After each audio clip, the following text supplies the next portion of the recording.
Good day. Hello, everybody. Welcome to the Jaybefaunt channel. I am your host, James Fauntleroy. So good to see you all on this beautiful Tuesday afternoon. Today is July 11th, 2023. I am your host, James Fauntleroy. So good to see all of you. Come on in. Have a seat. Did you guys grab a snack? Are you guys ready for the conversation? Good. The Jaybefaunt channel is available on all major podcast platforms, so go ahead and subscribe to me there. Also part of the Revolutionary Blackout Network, so you can find me there on Sundays, Tuesdays, and Thursdays, typically. So if you guys would like to, you guys can also subscribe to Revolutionary Blackout Network as well. So good to see all of you here. Just to let you guys know, if you guys would like to, you guys can also subscribe to my Substack for email notifications. Go to jaybefaunt.substack.com for those notifications so that you guys are always aware of when I go live and as well as when clips go live as well. Just want to give a thank you and a shout out to all the patrons on Patreon as well. Without you guys, I would not be able to do this. So thank you so very much to all of you. And here you go, the list of patrons on Patreon, Coffee, as well as members and anybody who sends me any type of mutual aid. Thank you so very much for that contribution. So what are we going to be talking about today? As per usual, whenever I have a guest, I always make sure to get to the chat afterwards because I want to be respectful of my guest's time. I would like to introduce my guest for this morning. She is the director for propaganda as well as for part of the African People Socialist Party. Miss Akile Anai is returning to the Jaybefaunt channel. Miss Akile, salutations. Salute, Comrade James, JB. Thank you so much for having me on today. Yeah, thank you so much for returning. And just a shout out and, message of love and solidarity to the Uhuru movement. And last time we spoke, last time you were on the channel, you were actually talking about the impending indictment and investigation into the African People Socialist Party by the FBI. And I know that you have a lot of updates on what has happened. If you can give us a breakdown of that, what has happened since, so that the audience is more well aware since your last appearance on here.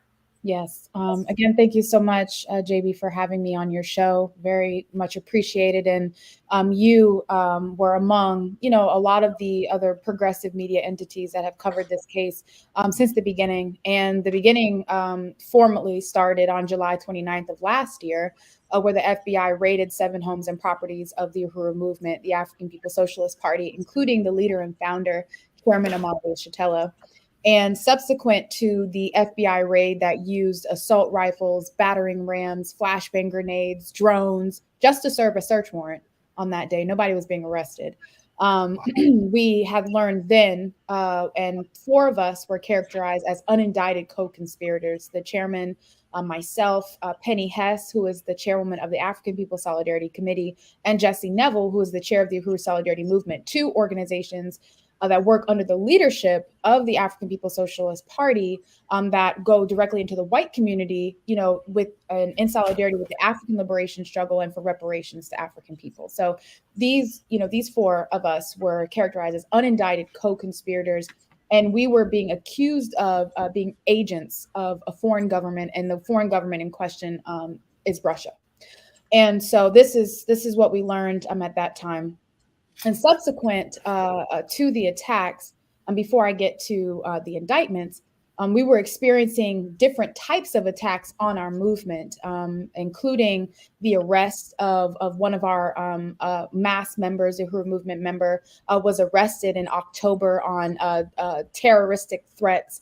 But it really turned out to be an attempt to interrogate and investigate him and his relationship to the Uhuru movement. They've also, and we say the FBI, we say the U.S. government, in their attacks on us on January 7th of this year. We were under contract to purchase a building, which is what we've been doing in St. Louis, Missouri, for the past several years, rehabilitating the Black community there that's being ravaged by gentrification, police containment, and poverty and exploitation. So we go in and do what we've always done, which is to put institutions, programs, and political work on the ground to transform the lives and conditions of our people. And as a part of this project, we were in contract to purchase a building that was formerly a church. That building also happened to be right across the street from the home of Chairman Amalia Shatella. And mysteriously, the building caught fire. It was a total inferno and totally unusable anymore. And there was no investigation into the fire at all. So this is something that happened on January 7th of this year. In February, Regions Bank announced their collusion with the FBI in threatening and cutting off accounts for different programs and institutions associated with our movement, and as well as personal accounts of members of our movement. So the banks started calling on loans that we were in the process of paying off, and they wanted that money within less than 30 days.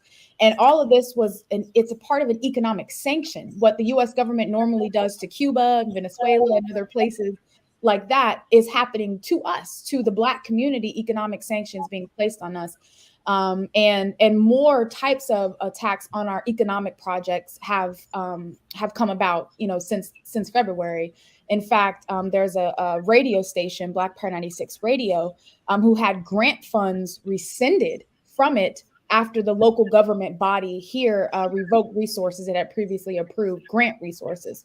So it's coming on all these different fronts, politically, economically, which those two are, woven together. And on April 18th of this year, an indictment was formally issued by the U.S. government, the Department of Justice. And let me clarify, Joe Biden, Democratic Party, Department of Justice, and announcing indictments for Chairman Amalia Shatella, Penny Hess, and Jesse Neville.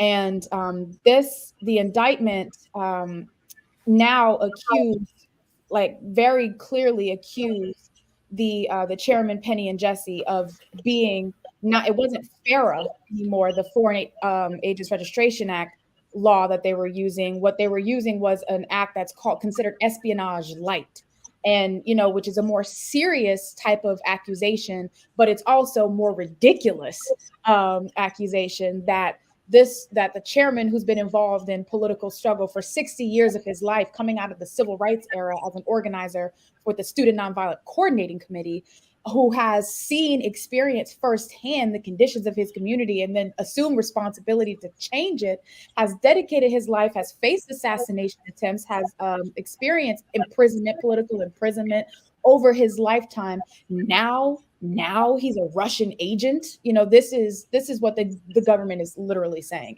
And to the white people who have been indicted, saying that you can't, work under the leadership of African people. You can't work for reparations to African people.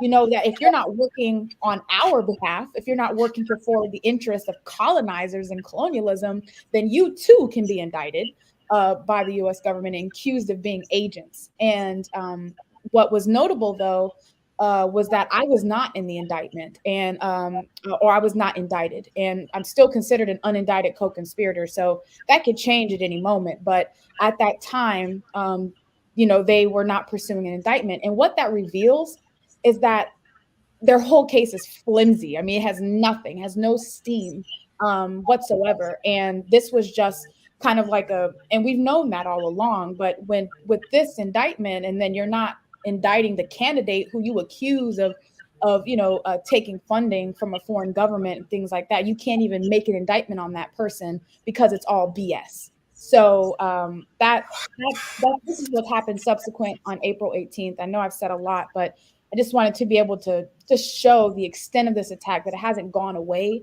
and that on May 2nd and May 8th, Chairman Penny and Jesse had their arraignments, their court appearances, their quote unquote self-surrender, where they were put in handcuffs and leg iron chains and brought before a judge and given a conditional bond, where they had to turn over their passports. They have now this, it's almost like a probation officer, and they have to walk this very tight rope before there is even a trial. Any mistake, any traffic ticket, they could be put in jail until a trial happens. So this is the kind of circumstances that were imposed on our leaders, our comrades who are still organizing, to be able to carry out this work.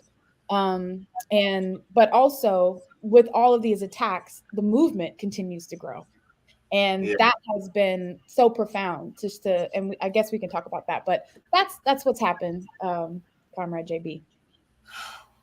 Whoa. Okay. So, one of the things that really just caught me by the neck when you said it was that you guys are being indicted like they're doing Cuba, or what they would do to DPRK, or what they would do to Russia. Mm-hmm. And this is a community organizing, a community building organization that focuses on the Black community in order to build ourselves up, not just economically, but also socially. And because of even some innocuous communication with somebody from Russia is considered Russian collusion. That's wild. Because if communicating with somebody from Russia is Russian collusion, then wouldn't any type of communication between Joe Biden and Vladimir Putin be considered collusion? I would ask that same question. So then it's like, okay, if by their logic, then the call is coming from inside the house, right? I mean, am I, because that's what I'm thinking. I'm like, okay, what if this person who is Russian is pro-America? Is that collusion? Right. And if I could, I think what part of the question that's being raised is around the question of law and this whole concept of quote unquote democracy. And what it's revealing with this attack on us is that there are no democratic rights for Black people in this country, and never have been. And that also the law applies only and is created by those who are in power. And so they have the ability, at the same time they're enforcing their so-called law against us, which is normally law to be able to keep us in this situation, they can in turn violate their own law or change the law to be able to suit whatever their interests are at the time. Their interest being to destroy this movement, and their interest to be able to do the very things that we're being accused of. And, if you don't believe me, look at what's happened for Hunter Biden. I mean, all of the, the cover-ups and all the schemes and things like that to cover Joe Biden's son and to cover Joe Biden himself. And this can happen on one hand, but it's our leaders who are facing, 10, 15 years in prison. Rules for thee, but not for me. Right. Right. Yeah. And one of the things you also mentioned, and I know you wanted to get into this a little bit later, but has this had a counter effect than what the feds actually wanted?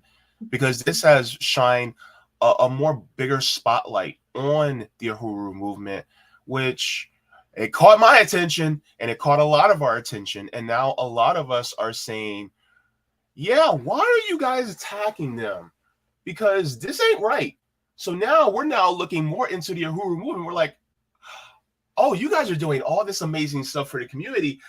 Let's go and try to support them a little bit better. How has the outpouring of support been for you guys? Yeah, I think that was something we noticed almost immediately day one, because this flood of support started pouring in. And now millions of people have been able to see the Uhuru movement, maybe had never had access to us or seen us before. And we've been around for more than 50 years, but we are concentrated in the communities. And so, in terms of this kind of presence, knowing about who we are, what we do in our history, that was all able to come to the surface because, part because of what they've done.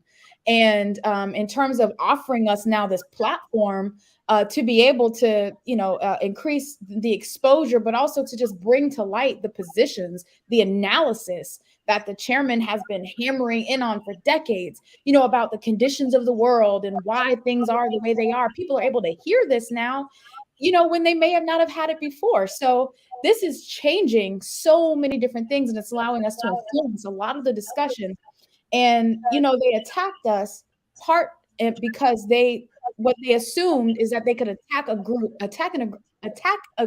that they deemed unpopular, and specifically attacking a group where they could win the majority of white people in this country against. Oh, that's a Black Power organization. They're talking about revolution. They're talking about all this kind of stuff. So, we got to be afraid of them.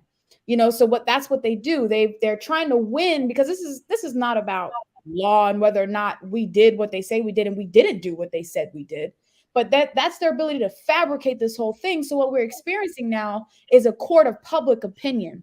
So making this attack on us was they believe that they could win that public opinion. They could win the public opinion on us because we're supposed to be lunatic fringe. We're that dangerous militant group that's out there that people would not unite with. But they were sadly mistaken.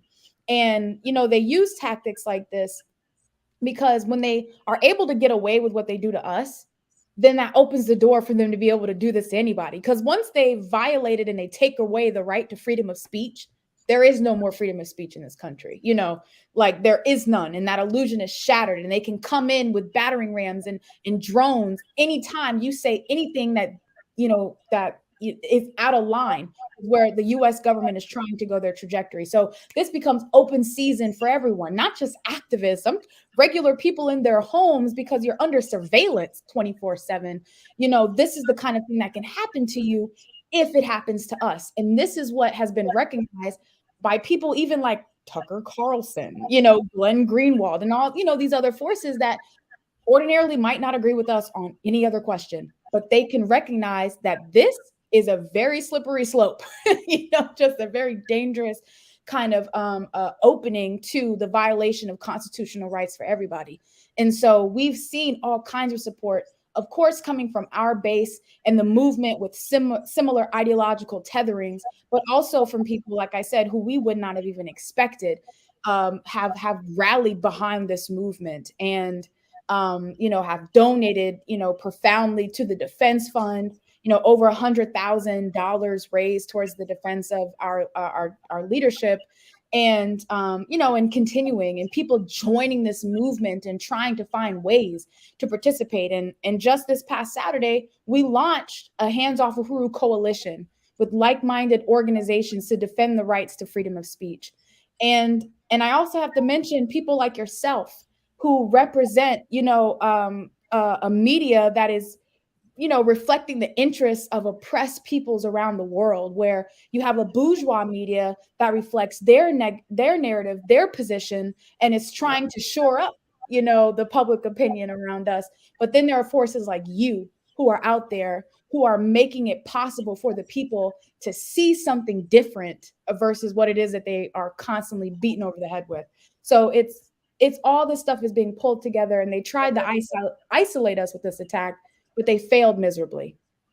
Yeah, and it's kind of funny because when you look at the government, they're very unpopular, and it's their hubris that thinks that they're popular enough to peg someone or some group as bad when in reality, that's like putting the parental advisory sticker on a rap album. That's how you know it's going to be good, right? They put a parental advisory on your group, and now everybody's like, "Oh snap, it's popping! Let's go! Let's go with your Uhuru movement. Let's see what they're all about." And the thing is that because we see what they're doing in real time, and the fact is that you're shining a light on it. Independent media like me, RBN, Heartlands Media, Savvy Sabs, we're all shining a light on it as well. And so because that we're doing it, a lot of people are going, oh, wait, no. These corporate dictators are using the government as a tool in order to keep us in line. And one of the things I loved that you said was basically, and I got to give you your flowers on this. Bad Cookie says, speak. Akile is warning all of us. I hope we are listening. When they say listen to Black women,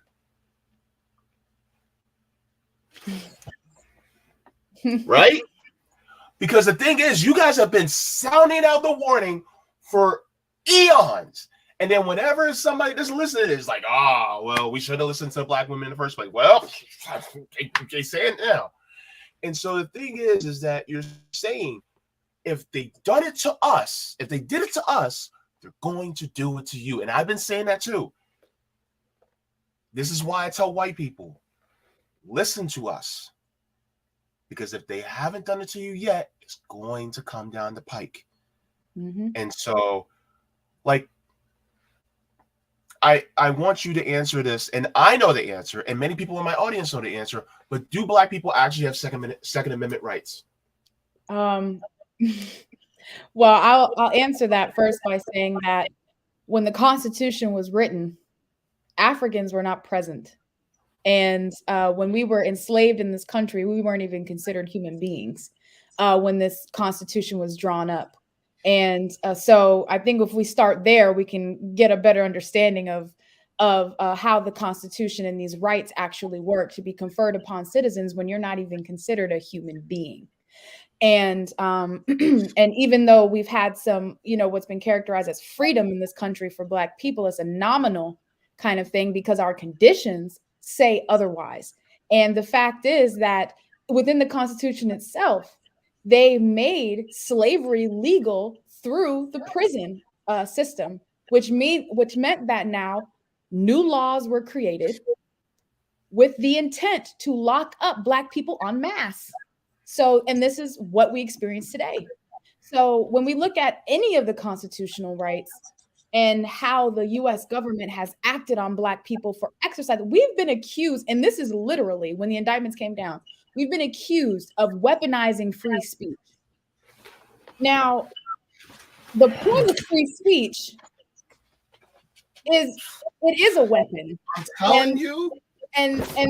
And that's the reason why they wrote it in the Constitution when they were fighting for their free speech to oppose whatever the king in England was saying when they were tethered, to their mother country more formally. So to now accuse Black people of weaponizing free speech because we are saying, well, genocide is being committed against us.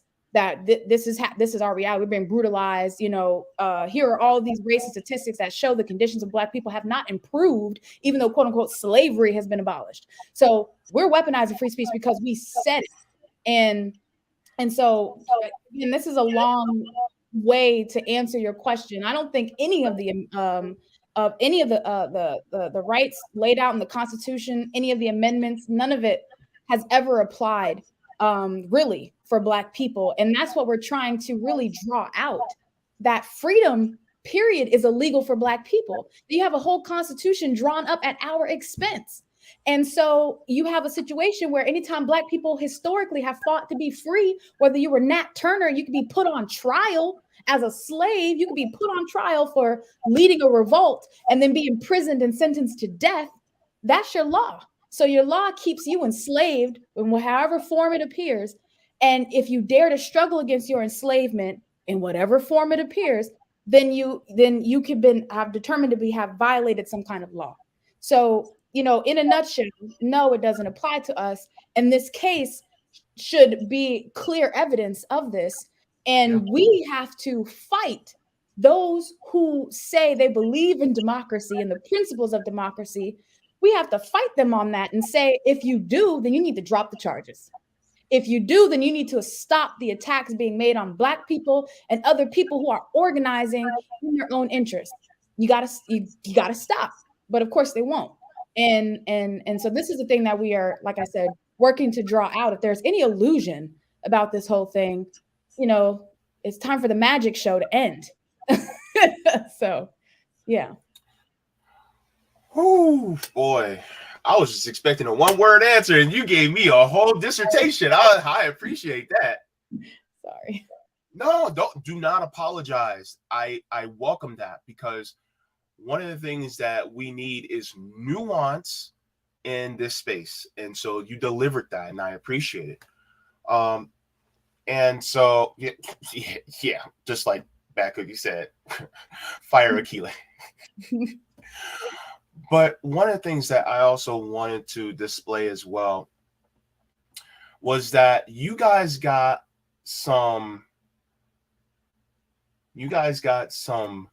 support from a presidential candidate as well. And I'll be talking about him a little bit later. But Dr. Cornel West even gave some support behind you guys, which I thought to be really cool. So let's just take a look here. I would want to lend my name to any kind of support they would need in order to ensure that they are both treated fairly and justly, but recognize that it's part of the war against the Black freedom movement.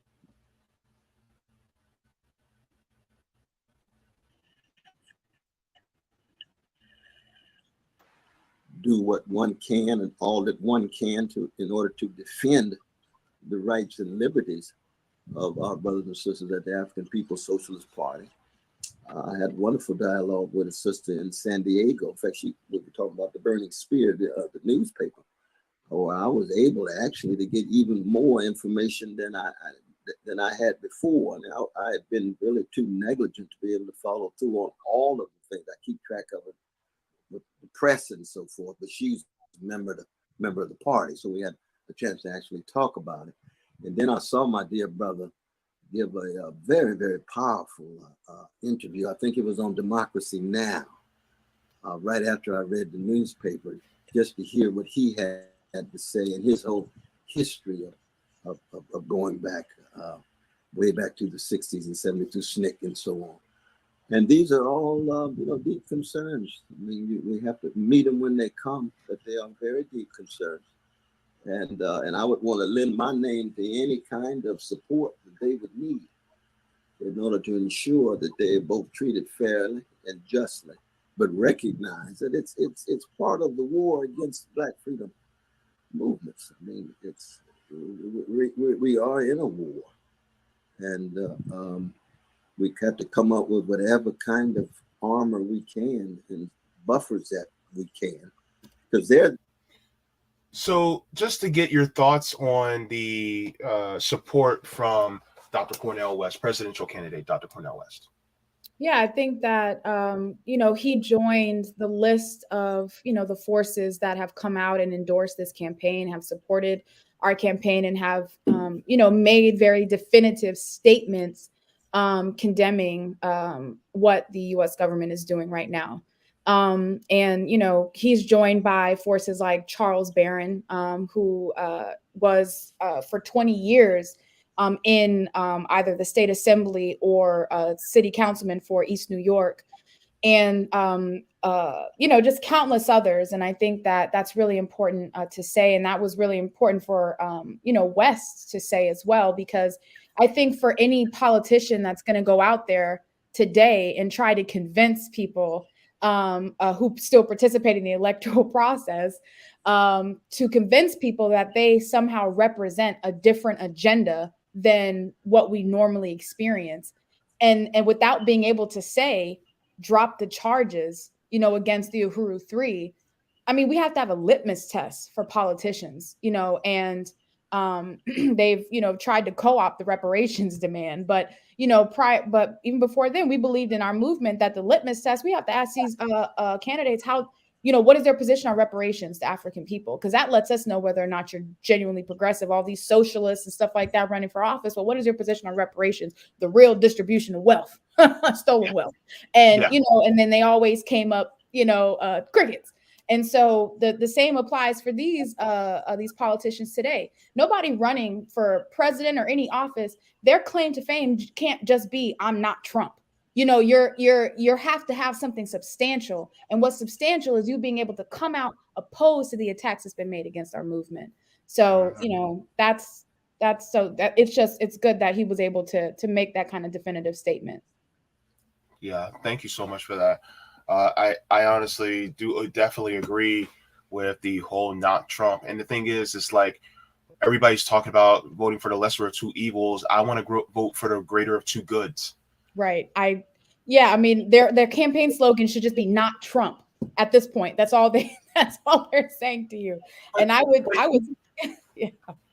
Well, but even still, like, look at it. It's like today it's not Trump. Tomorrow it could be not DeSantis.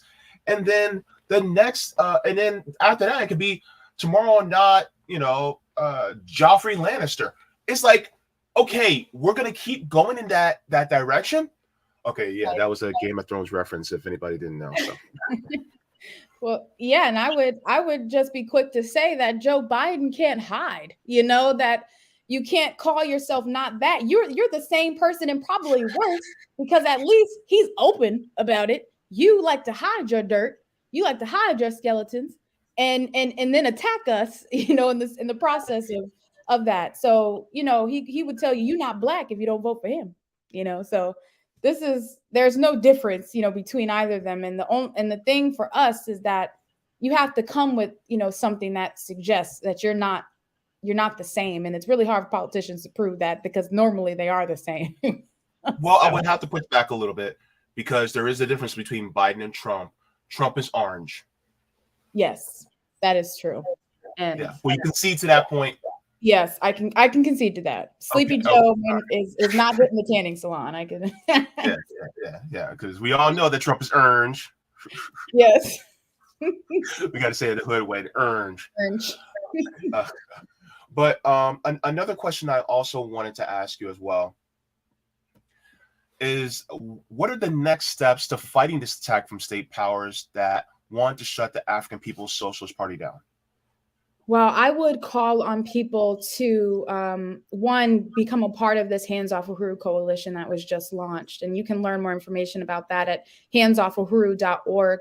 And you can join this coalition as an individual or an organization, a media entity, whatever, however you want to participate in this process. But I wanted to extend that invitation because what we're experiencing, as was just mentioned by you, JB, is that majority of the people, not just in this country, but around the world, are disillusioned and are, not in favor of what it is that this government is doing. And they might not agree with Black liberation necessarily, but I would say also that the majority of the people on the planet are colonized and oppressed, exploited peoples.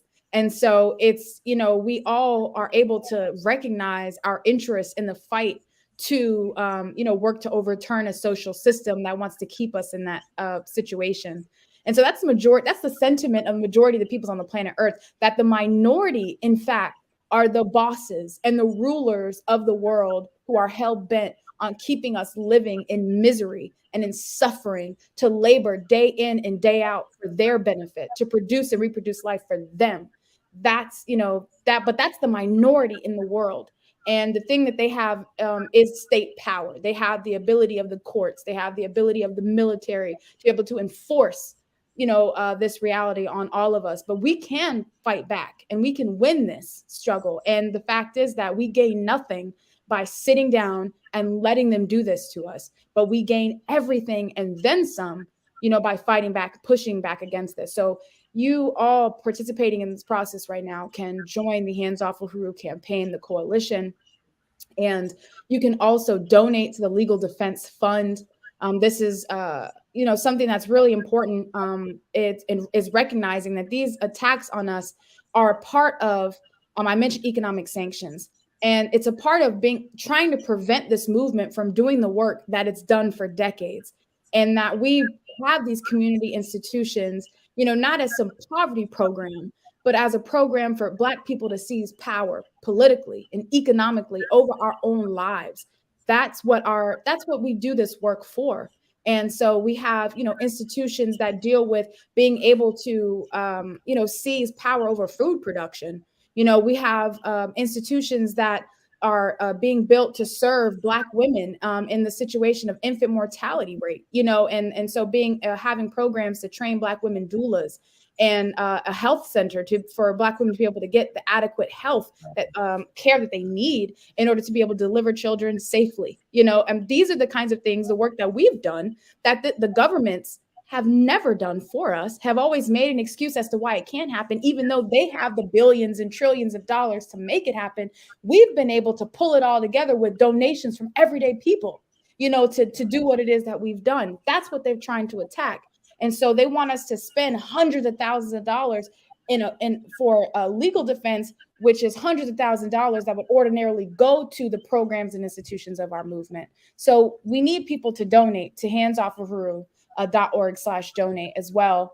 And like I said, make this campaign your campaign and take it out where you are and get as much information out about it as possible. And there's a wealth of information on how you can do those things at our website, again, handsoffuhuru.org. Yeah. And that's so important because, I think I said this before, but Black people are the canary in the coal mine. Every time something happens, look at Black people and see something coming down the pipe that's going to happen to everybody else. Mm-hmm. I'm sure you're aware of Cop City and what's being done in Atlanta. If they're going to do it in one of the blackest cities in the country, it's going to be coming to a city near you as well. Yep.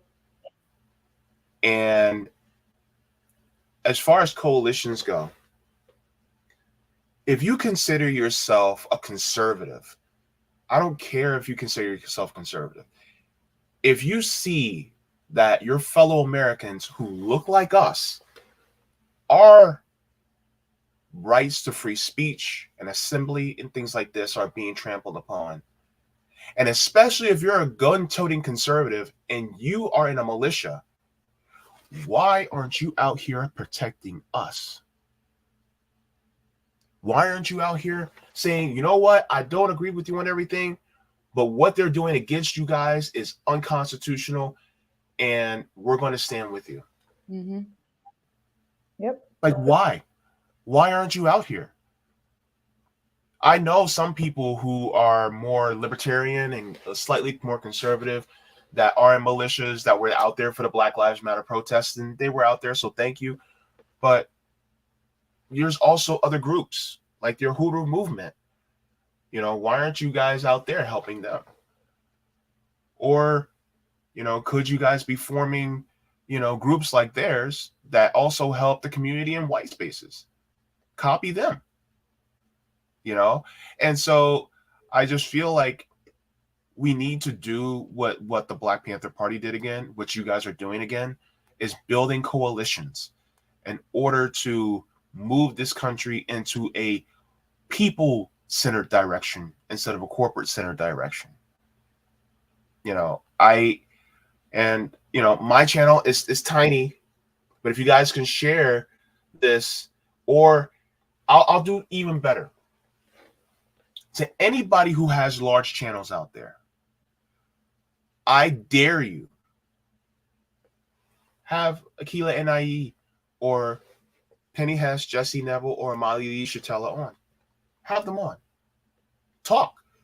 Because the thing is that it can't just be limited to democracy now. It can't just be limited to people like Sabi Sabs. It can't just be limited to people like Tara Reid. Like, have them on. Let's make this more bigger. Put the sound out there, because a lot of people talk about Julian Assange, and if they go against Julian Assange, that's the end of free speech. We're also going to talk about the Uhuru movement if they do that against them. What about what's going on against Mumia Abu Jamal? We have to talk about all these people and center it around our rights are being trampled upon, well, what's left of our rights. So I think that's what's important. Your thoughts? Yeah, I think that is absolutely right. And it's a good challenge. And I hope that people do take that challenge. And I think what we're looking at is this whole system, because the fact is that any kind of rights that Black people have been able to acquire, to achieve, has come at as a result of the relentless fight that we have made, up until now. And that fight has always been centered around being a free people, even if it was conscious of that or not, that our struggle was to be a free people. And even when we were struggling in this country for the right to vote, we were struggling for the right to have access to, a type of arena that could possibly forward the aims and objectives of Black power and self-determination. That's what we got in it for. And then it was co-opted, by liberals and the petty bourgeoisie, and, became something else entirely. But I'm saying all this because everything we've had to fight for, we've done it tooth and nail. We've shed blood, most instances, for everything it is that we have. And what this government is trying to do is take you back in time. It's trying to take you back in time. It wants to be able to go back to the lynch a nigga period of time in this country and to be able to get away with it. And that's what we're not going back. We're not going back to that period. We're not going back. And that's what they want from us. And I appreciate what you said, just about them using the Uhuru movement as an entry point to deny this for other people that don't look like us, who don't share our views, but maybe also don't share the views of the Democratic Party, maybe don't share the views of the war on Ukraine, maybe don't, share the views of the US government at any other time in the future. And this is what the result will be.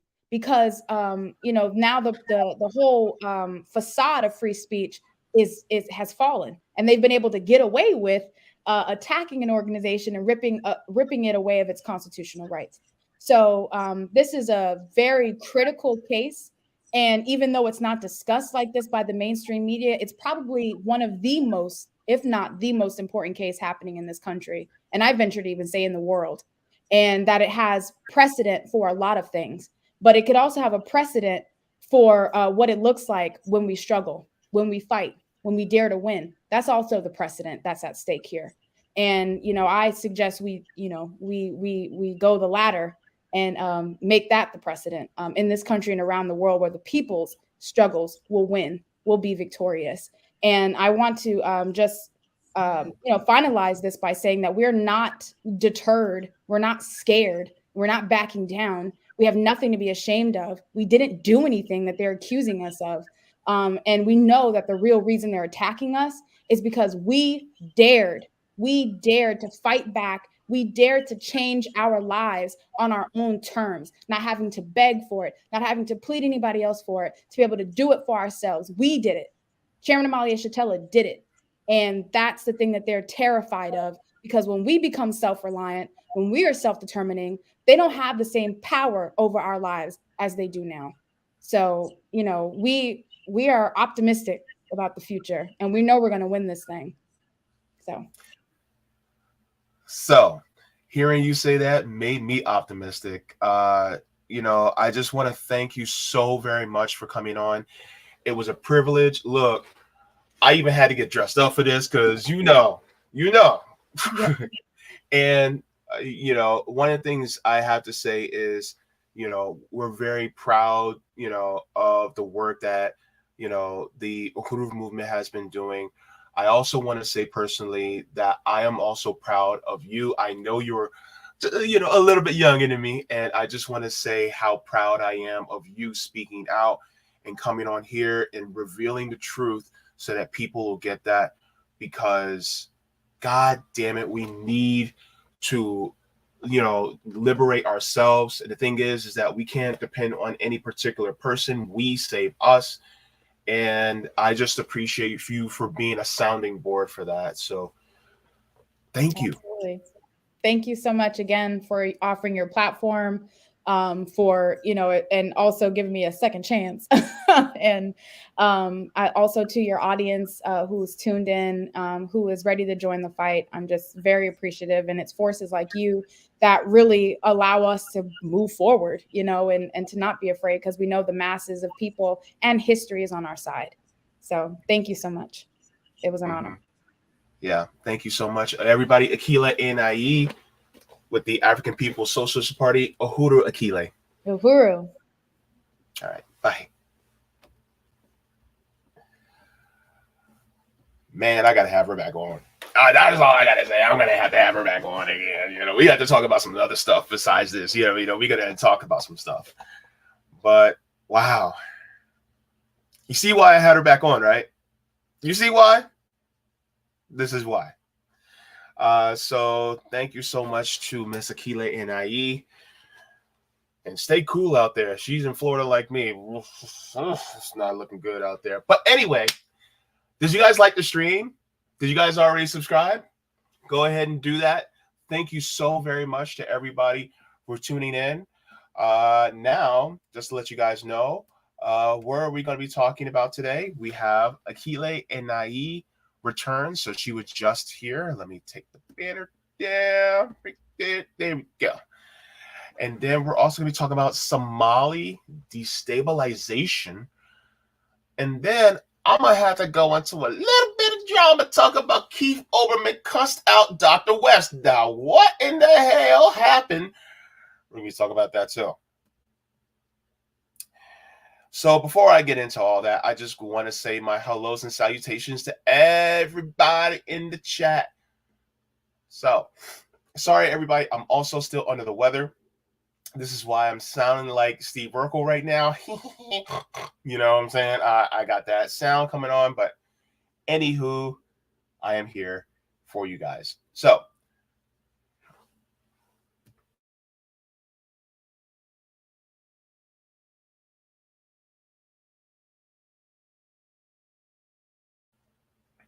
my apologies. Now, coming in first, coming in hot, we have CBC voter coming and saying happy Tuesday at JB. Good to see you, CBC voter.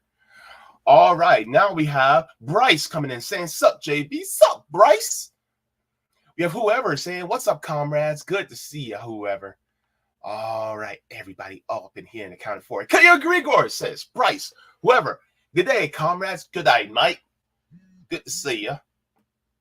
We have Yipper99 coming in, giving us a wave. We have Prona Ursa coming in. JB looking sharp. Thank you. I was like, look, my sister's coming on. I'm going to have to, impress the fam. You know what I'm saying? I can't be coming in looking busted. No. Bad Cookie says, sweet, this is live. Yes, absolutely. Terry Connolly saying, hello, fam. Good to see you. This is interesting. Bad Cookie says, JB, this is coming up as finished recording 1 hour ago. I thought I was watching a replay.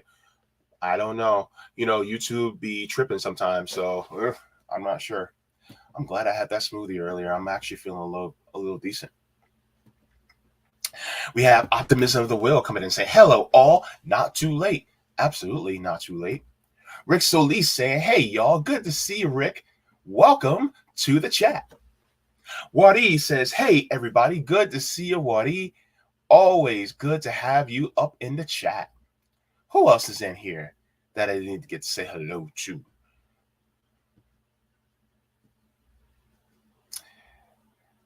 Let me see.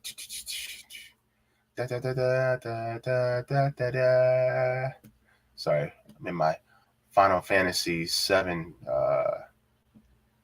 mindset right now. V coming in. All right, good to see you, V.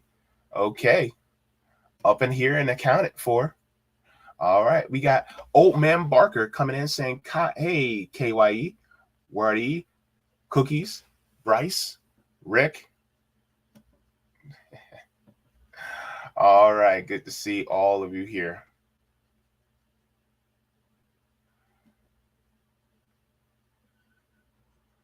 We have Neil coming in. Neil says, replace one oligarchic gaggle of vicious self-serving scumbags for another. Happy 4th. Oh my goodness. All right. Thank you so much, Neil. We have Samuel coming in saying, LMAO, that was my sign to dip, Bryce. I have no idea what you're talking about, but RIP George Hashbash says, yo, Bryce, this guest is so base, unlike that DSA dude from the other channel. What are you guys talking about, man? Yeah, well, I mean, agreed. You know, Akile is based, but yeah. Oh my goodness, you guys are cracking me up. All One Sane says, words are weapons because money is speech. Ridiculous. Yep, absolutely. All right. So let's get down. Let me see. Brent Hudgens. Good to see you, Brent Hudgens. Definitely put some tussin on.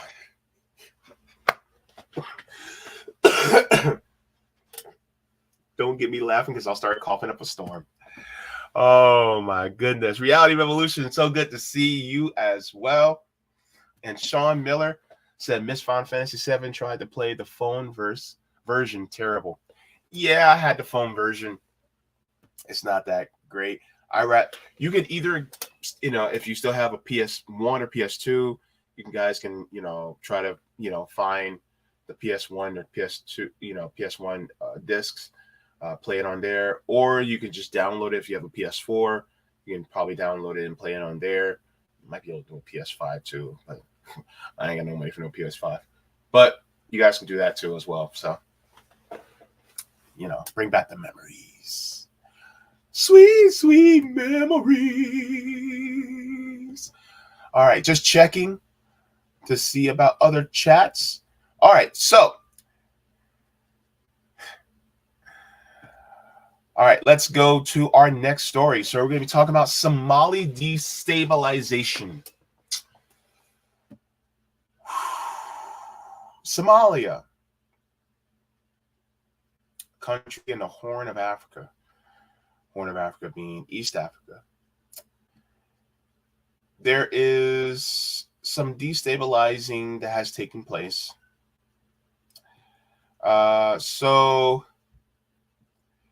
I first want to go to the U.S. State Department and get their remarks on what's going on in Somalia. And I feel like this is on purpose to keep Somalia destabilized because Somalia does have natural resources. So this is how the U.S. State Department says U.S. to resume small, persistent presence in Somalia. It says for 16 months now, American military personnel and the U.S. Africa Command area of responsibility have provided advise and assist support to forces in Somalia and on ad hoc basis, traveling to the country when needed and then leaving afterward. U.S. forces are helping Somali forces in the fight against Al-Shabaab. But the ad hoc model will soon change to one persistent presence in the country, Pentagon Press Secretary John F. Kirby said. So we're going to be taking a look at what John Kirby says, and we'll move on from there.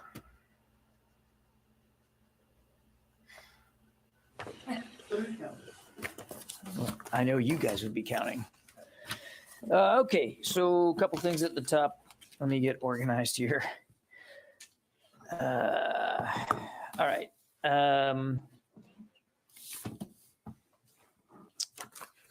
So I can announce today that the president has authorized the Department of Defense to return a small, persistent U.S. military presence to Somalia. This decision was based on a request from Secretary Austin and included advice from senior commanders and, of course, concern for the safety of our troops who have incurred additional risk by deploying in and out of Somalia on an episodic basis for the past 16 months.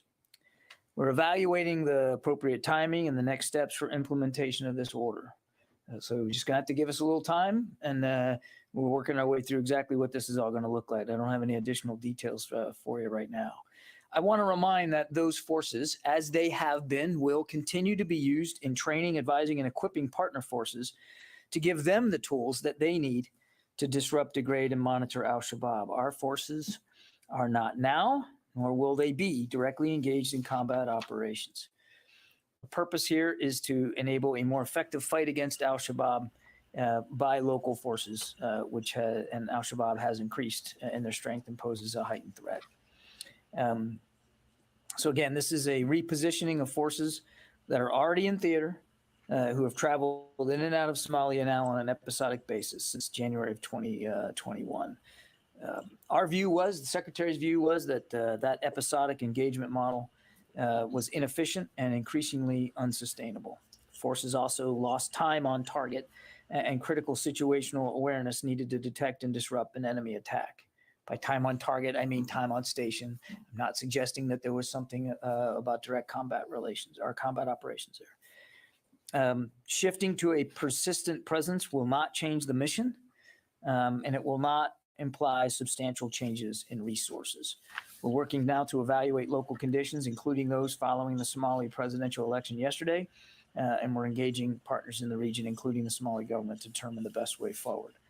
That is as far as we're going to be able to go on that one today. Also, on Tuesday, after a 2-year hiatus due to the COVID-19 pandemic, the Association of the U.S. Army and the U.S. Army Pacific Command will convene their 3-day Land Pack Symposium and Exposition in downtown Waikiki. Land Pack is the premier land forces symposium and exposition in the Indo-Pacific region, bringing together government, academia, industry, and many of our allies and partners. Over 25 countries are expected to participate in person this year. Let me ask you this.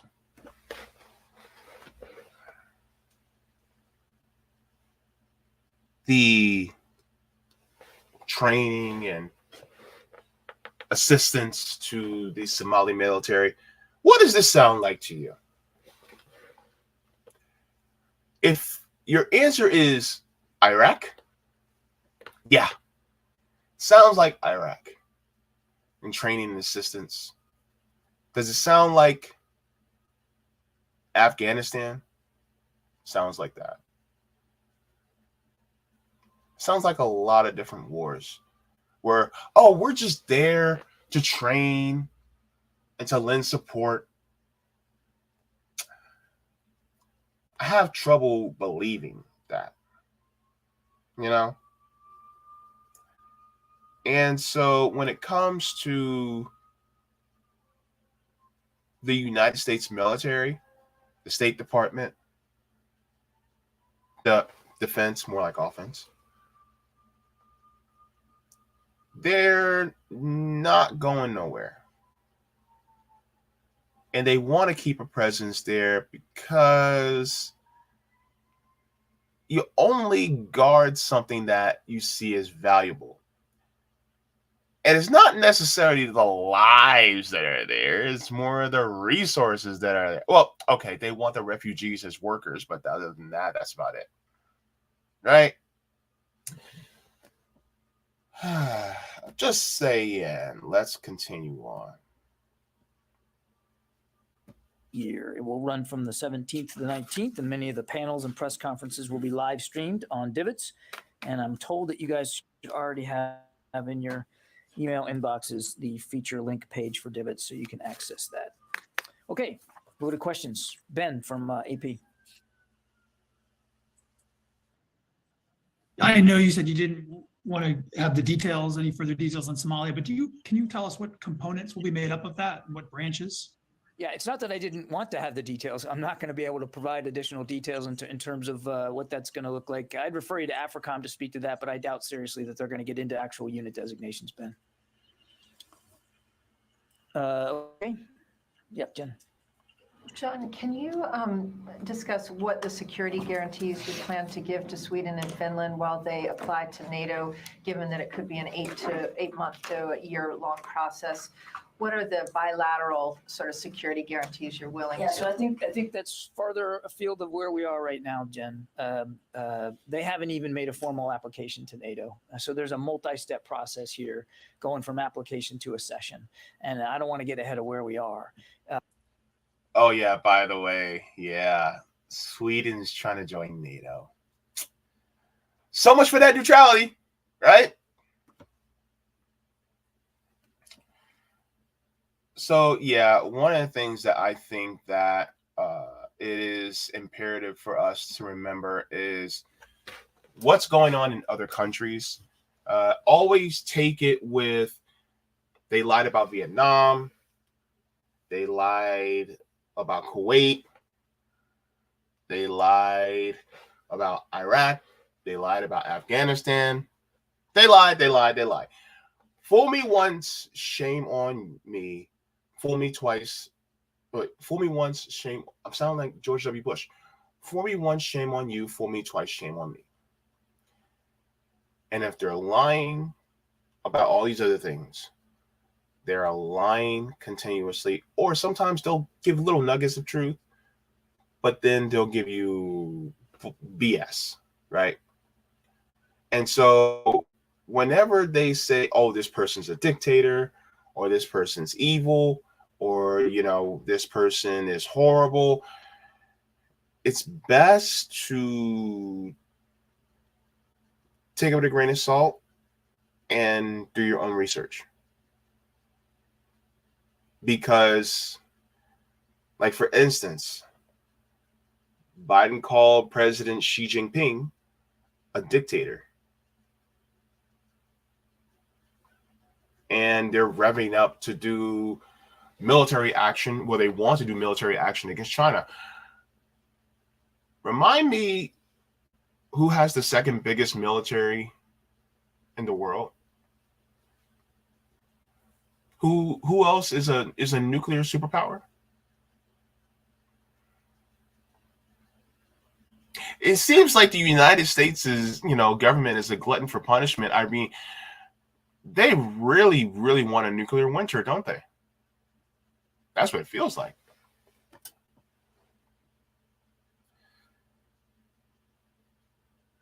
Let me go to this article, because there's somebody that actually has a much better scope on what's going on in Somalia than what the State Department can give us. So this is out of Black Agenda Report. This is Somalia, the Lawless Frontier. This is by Ann Garrison. And Ann Garrison is giving an interview to Dr. I don't want to butcher his name. Abdul Wahab. So with Dr. Abdul Wahab, so she is talking to him. She starts off her article saying, last week the UN Security Council adopted a resolution to extend the UN peacekeeping mission in Somalia until the end of December 2023, but the troops are supposed to withdraw entirely by the end of December 2024. The mission's name is the African Union Transition Mission in Somalia, or ATMIS.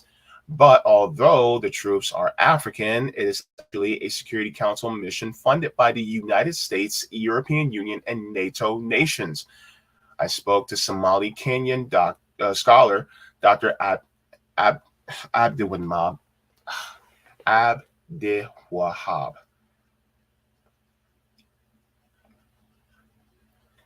Wahab Sheikh Abdismad about the troops, about whether or not they'll really withdraw. I gotta practice these names. Whew. I'm terrible. So Ann Garrison says, Dr. Adwahab, do you think that ATMIS troops will actually withdraw? The doctor says, I don't think so. ATMIS is there for the interest of the West in Somalia, and they'll stay until their job is done. They have been there for 15 years now, just guarding specific government installations, not fighting Al-Shabaab. Their mandate was to root Al-Shabaab out of Somalia, which is supposed to be a terrorist group. But Al-Shabaab has not gone anywhere. In fact, they're much stronger than they were 15 years ago. They infiltrated both ATMIS and Somali National Army. They are bribing the top military brass. looting sophisticated military hardware, and killing both government soldiers and APSP troops. This is massive, basically meaning that the United States didn't actually mean to uproot the terrorist threat. The terrorist threats in these regions are tools of the United States, allegedly, to keep military operations there so that the military industrial complex continues to make money. That's what it's about. Look. I mean, enlarge it. Look what he said. He said their mandate was to root Al-Shabaab out of Somalia. The Al-Shabaab has not gone anywhere. They are much stronger than they were 15 years ago. They infiltrated ATMIS and the Somali National Army, bribing top military brass, looting sophisticated military hardware, and killing both government soldiers and ATMIS troops. They are allowing this to happen. This is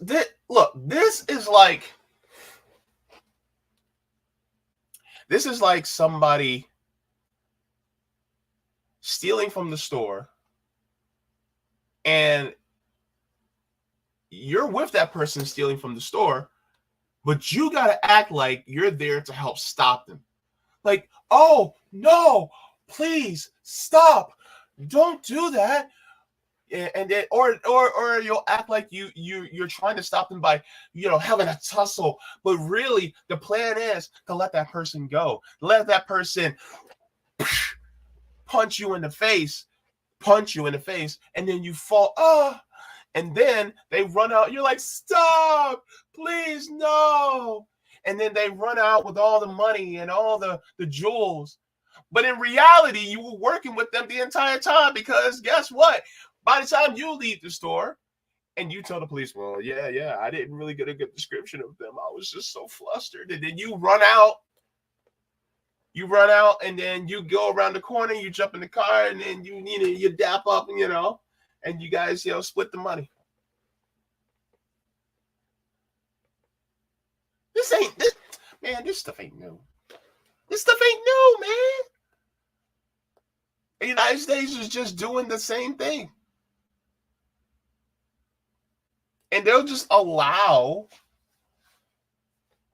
groups like Al-Shabaab to continue, because then that means that they get to keep a presence,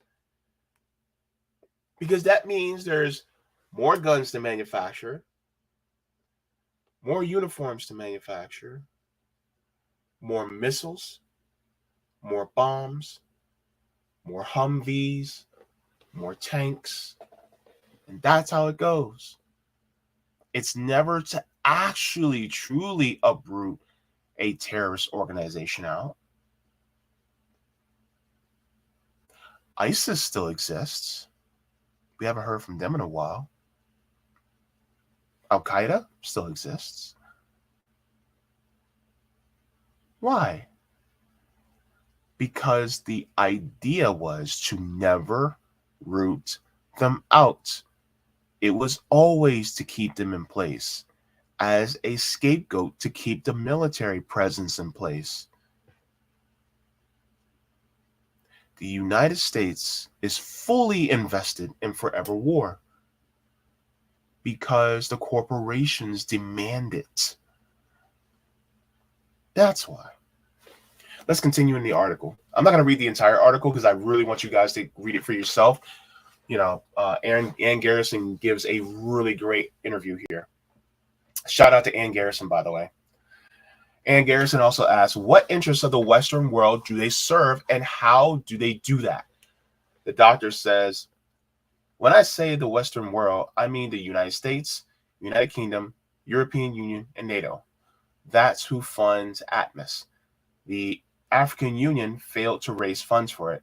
The West's interest is to keep Somalia weak, fragmented, and fragile, so that they can easily exploit its resources. And Garrison asks, Can you remind us what the resources are? The doctor says Somalia enjoys the longest coastline in Africa. The European Union and others are doing illegal fishing and mining and dumping their worst waste products off the Somali coast. They're also eager to extract its untapped offshore oil and gas reserves.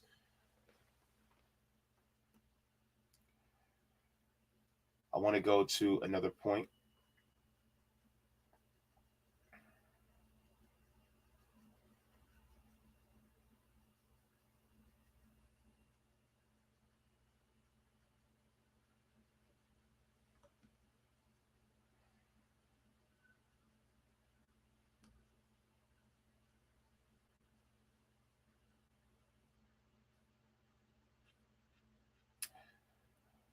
So Ian Garrison asks, what do U.S. troops bombing Al-Shabaab add to all this chaos and lawlessness? The doctor says they are there for their own interests, securing resources and geopolitical positioning for the West. They don't care about anything else.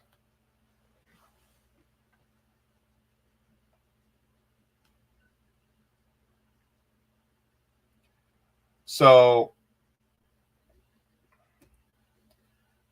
basically, it's what we all thought the entire time. They're not actually there to protect the Somali people. They're not actually there. They're not actually there to make sure that Al-Shabaab is defeated. The goal is not to defeat. The goal is to fight itself. This is why it is, like the gentleman earlier said, episodic. It's war for the United States is a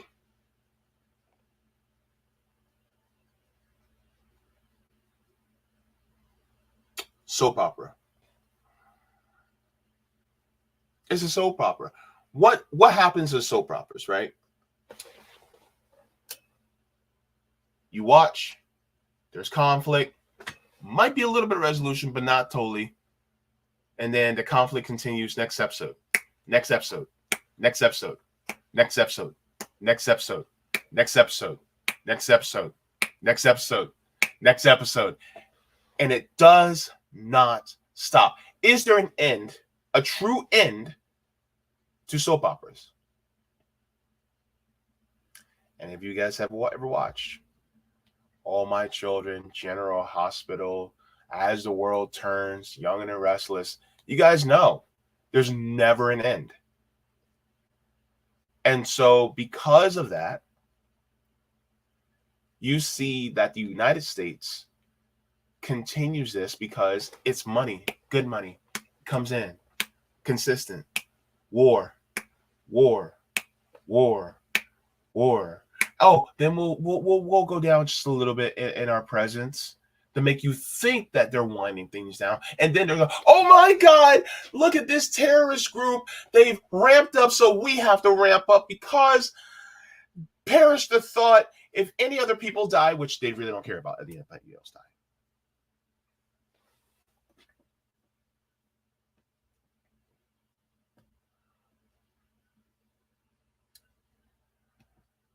Let me go to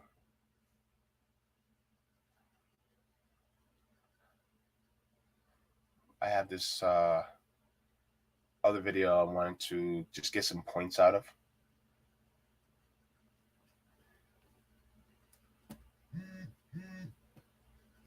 If things can work properly.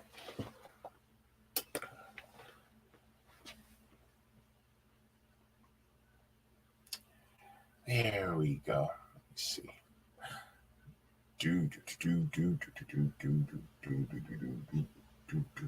Ooh. God, I love my people. All right, so let me see.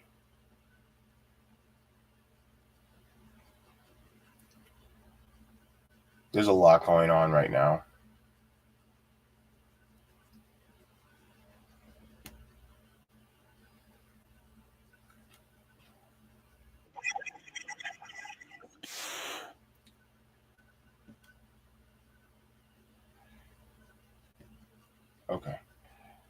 So let me share this with you guys. Atmos drawdown.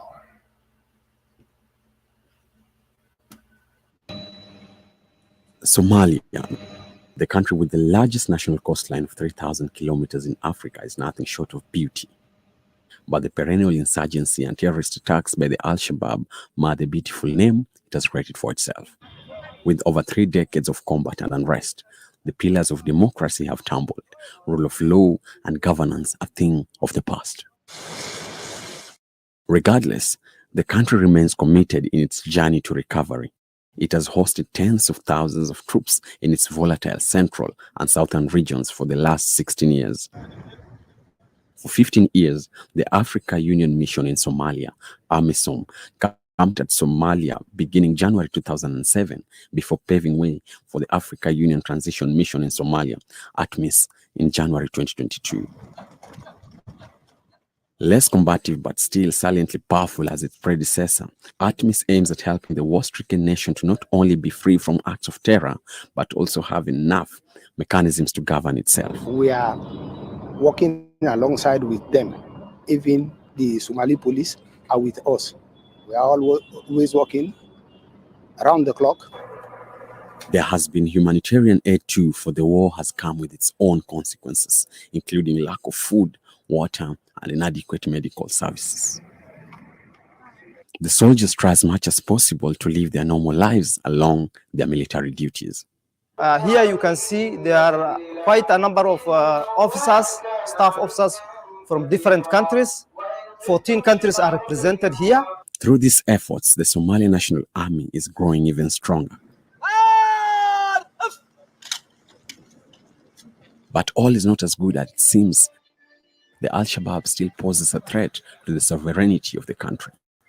In May 26th, Al-Shabaab mounted a deadly attack on a military base housing some 200 Ugandan soldiers. ATMIS confirmed that at around 5 a.m., the Peacekeepers Forward operating base in Bulu Maler, approximately 120 kilometers southwest of Mogadishu, was attacked by the Al-Shabaab.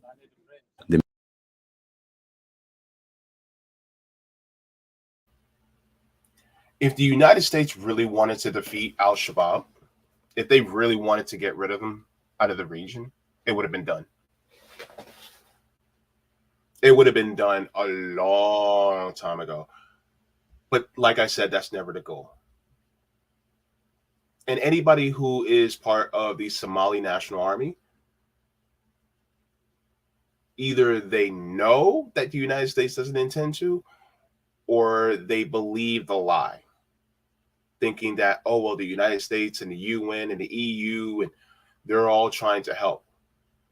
When in reality, it's no, you're just cannon fodder to keep the engine going of the military-industrial complex. And this is why it's so important to look at what they're doing in Africa, because they keep this going and they keep the people suffering. Remember what Michael Parenti said about there's no such thing as a poor country. They're just overly exploited. Think about the riches that many countries like the DRC, like Kenya, like Somalia, like Uganda. Think about these countries like Libya. Think about all these countries in Africa that have all these resources, which they could bring themselves up, which they could do for themselves.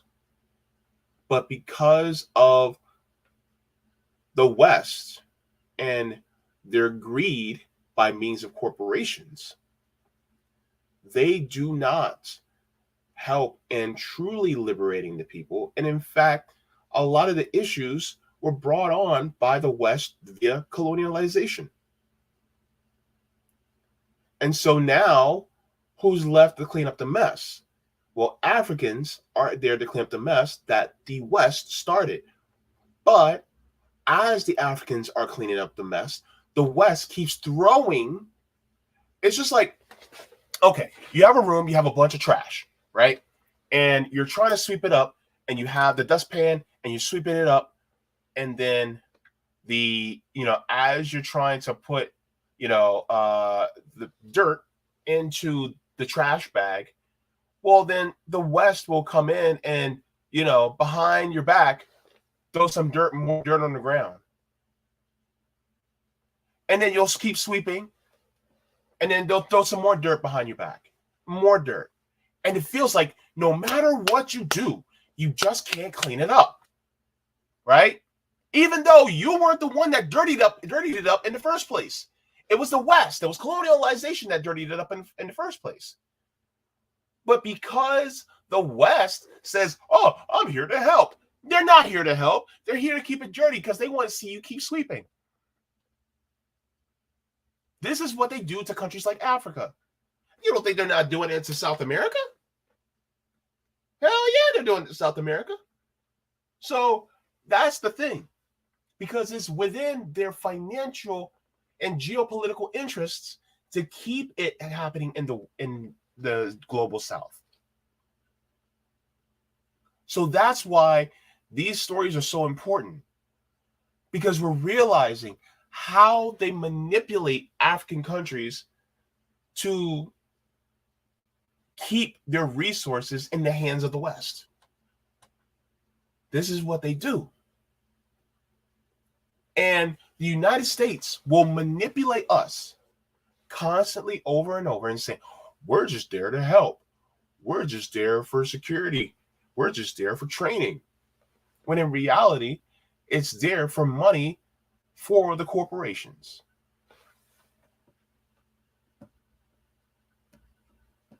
The militants used a vehicle-borne improvised explosive device and suicide bombers. The attack left over 50 soldiers dead. Bulo Malero was once recaptured by the AMISOM in 2014 that gave way to the establishment of a military base there to maintain order.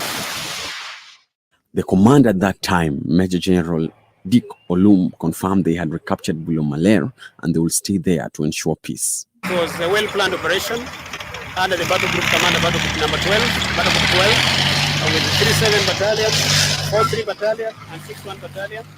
This location of Bulo Malero was actually the responsibility of 37 Battalion, and they moved in smartly, cautiously, and we took over the city at exactly 1:30 hours. Residents even went back to their homes. Community engagement proved helpful in that mission. Without enhancing the community, the Al-Shabaab will win the minds of the locals, telling them that the AU is meddling in their self-determination and wants to control them, and this will not be a tough task since the Al-Shabaab has enough resources to hire more fighters. But they don't believe in self-determination. That's the crazy part. If they actually believed in self-determination, then to be honest with you, they leave the country alone. They would. Okay, you want to give Somalia money and funds? Okay, just give it to them and leave them alone. And whatever sanctions that you may have, lift those sanctions if you have any. So leave them alone. Let them fight their own battle. If they really have self-determination, let them determine themselves. Get your hand out of the country. But the United States doesn't want to do that. That's like saying, okay, I'm going to let you drive the car, but you keep your hand on the wheel. Why do you have your hand on the wheel? Let me drive the car. If I am the driver, let me drive the car. Why you got the hand on the wheel? This is what the United States does. Oh, yeah, we're going to let you drive. Go ahead and put, look, this is, the United States treats these countries like they're a little kid sitting on your lap and you have your hands on the wheel and you're driving. Oh, I'm driving. And then you're the adult and you're like, yes, sweetie heart, you're driving. When in reality, they're not. Who's driving this? The West is driving this. The people in Mogadishu and the rest of Somalia, they do not have self-determination. It's never the goal. And so then people wise up who know what people like me know, and this is why they can be radicalized to join Al-Shabaab. So this is what happens. Because they want it to happen. That's why. They want them to be radicalized. So that means more people will keep joining Al-Shabaab, and then they go, oh, well, we have these people we have to fight because they're so radicalized in the nation. It's a self-fulfilling prophecy. It's a vicious cycle. That's what they do.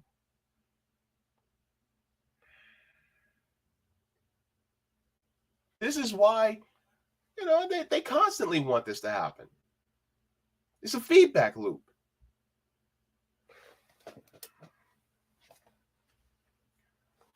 So that's what's going on in Somalia right now.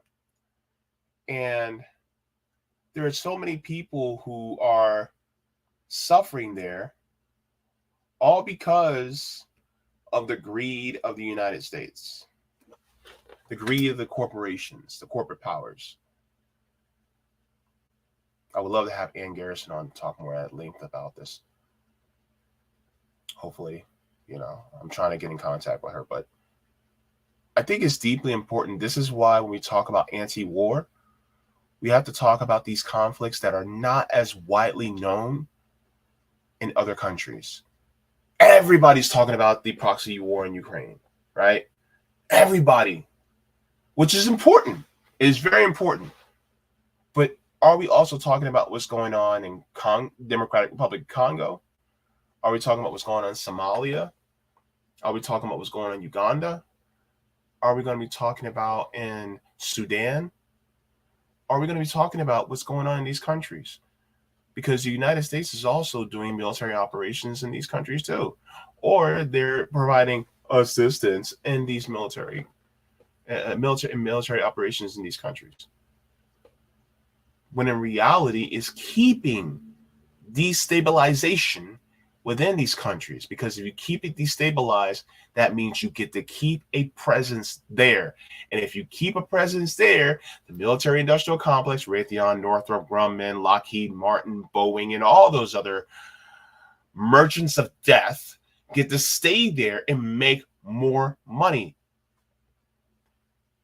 And then their shareholders make more money. So this is why the West keeps African nations, southeastern and southwestern nations, destabilized, because it is to their benefit. That's why the IMF and the World Bank and all them, they want to keep it that way. But at whose expense? The people. This is why it is important for us to change the system so that people in the global south no longer suffer.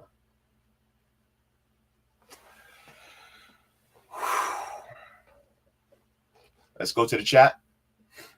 Ooh, got 135 people in the chat. Woo! Or chats.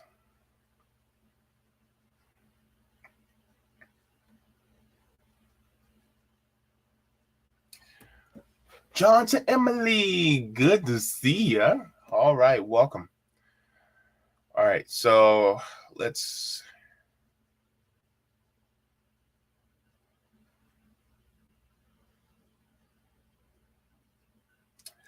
go to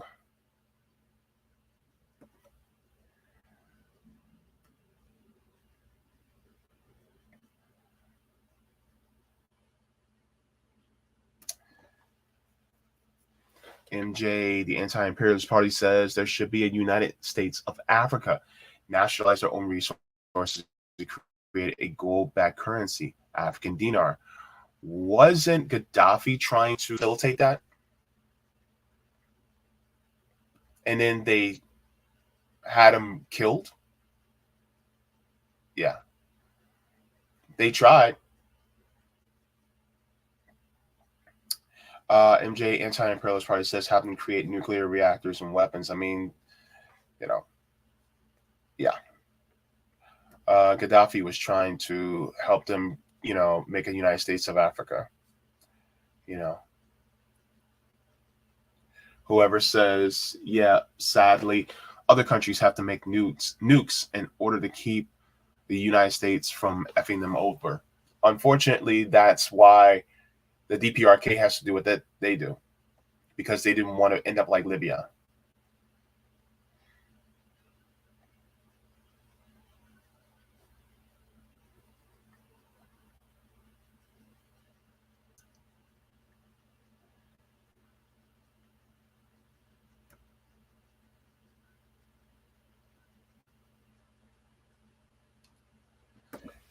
Yipper says we can't defund, demilitarize the police, military. Look how much criminal terrorism is going on there. Thing is that they're making their money in order to keep our police militarized by over there as well. So it's just a feedback loop constantly.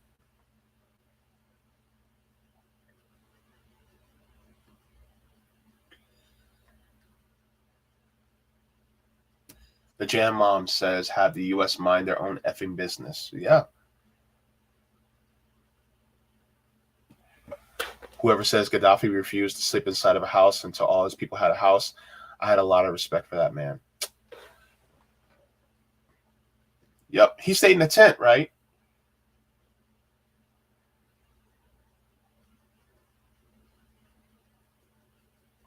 Yeah. It's pretty sad. Let's go to The Rock. Let's take a look. All right. People are watching, but no comments on The Rock pin yet. Okay.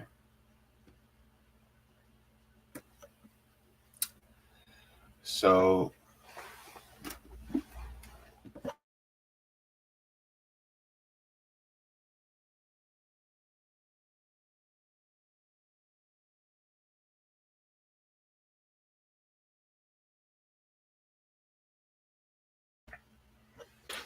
sorry, guys. I'm still dealing with a cold, so still dealing with chest congestion and all that stuff. So, but yeah. Sean Miller, thank you so much. Appreciate that. That's very sweet. Good luck, John, to Emily. Have a great family reunion. Okay, so I'm going to be doing my final story. Okay, I need to sit for this. I wish I had some liquor in this thing, because I'm going to tell you right now, I need a drink after this one.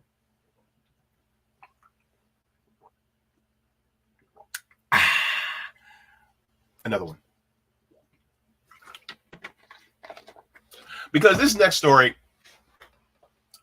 I laughed, but then I shook my head. Let's go. Let's go to this next story. Oh, by the way, did you guys like the stream? Go ahead, give me a like. And if you guys haven't subscribed, turn that little red box gray. Go ahead. So the last story we're going to be covering is Keith Olbermann cusses out Dr. West. Really? Keith Olbermann cussed out Dr. Cornel West. I am not lying. This is all. Look, if you have your cup of tea, you may want to take a sip. If you got some popcorn, pop it right now. Get ready. Keith Olbermann done stepped in it today.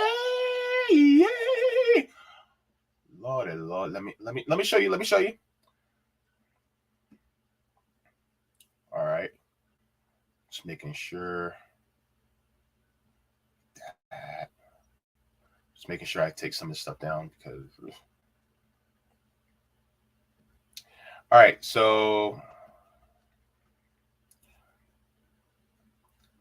look, I did this response to Keith Olbermann, and I got over 2,000 likes so far, 2,562. because of what Keith Olbermann said. So what we're going to do is we're going to go first to Dr. West's, what Dr. West said, and then we'll see what Keith Olbermann said. Be prepared. Be prepared. All right. So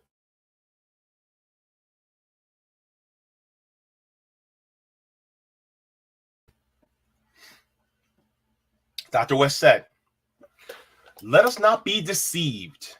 NATO is an expanding instrument of United States global power that provoked Russia into a criminal invasion and occupation of Ukraine. These are all true. This proxy war between the American Empire and the Russian Federation could lead to World War III. We must stop the war and war crimes, including cluster bombs used by all parties, and embark on diplomatic talks that should lead us to a just peace. As the great W.E.B. Du Bois wrote in 1945, quote, I seem to see outline a third world war based on the suppression of Asia and the strangling of Russia, end quote. The Democratic Party is a party of war, true, and Wall Street targeting Russia and China, also true. Let us save our democracy and world by dismantling U.S. militarism at home, as in cop cities, and abroad, as Martin Luther King Jr. painfully reminded us. Hashtag NATO, hashtag cluster bombs." 22,000 likes, 4.5 million views, right?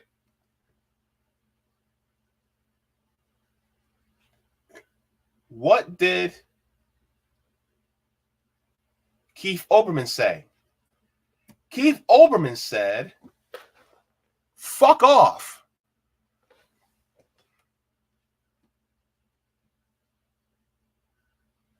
That's what Keith Olbermann had to say.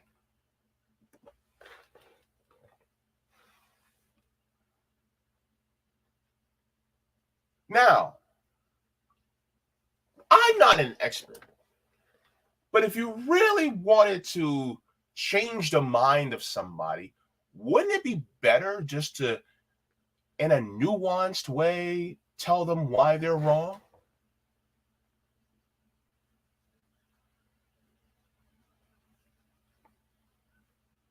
I was going to insult Keith Olbermann, but I'm not going to do that.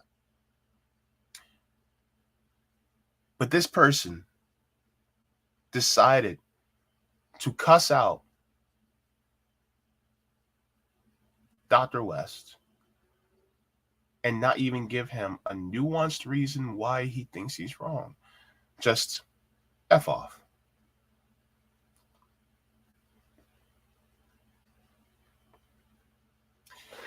Let me go to my tweet just to show you guys what I said. And then I'm going to show you another tweet from a comrade that gives some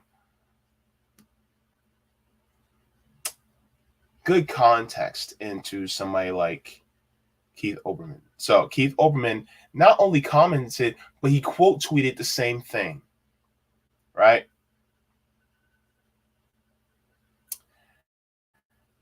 And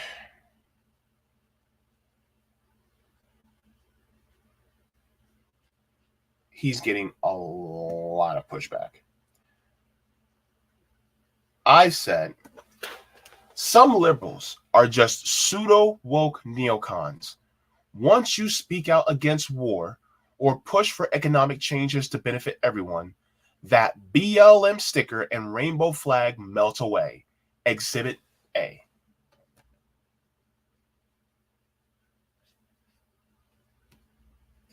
You see, people like Keith Olbermann really will say that they actually care about, democracy, the rule of law. They'll talk about how, love is love, and we care about Black people. Black lives do matter. until we actually go against the narrative of the corporations and the State Department. Once we do that, that's when they want to call us nigger with the ER. That's when they want to do it. And guess what? I'm not wrong on this. I'm not wrong on this. Because the minute you go against it, especially a lot of liberals, they'll be like, look, they will be fine until you move into their neighborhood. They will be fine until you want reparations. They're fine until you want free college. They're fine until you want universal health care.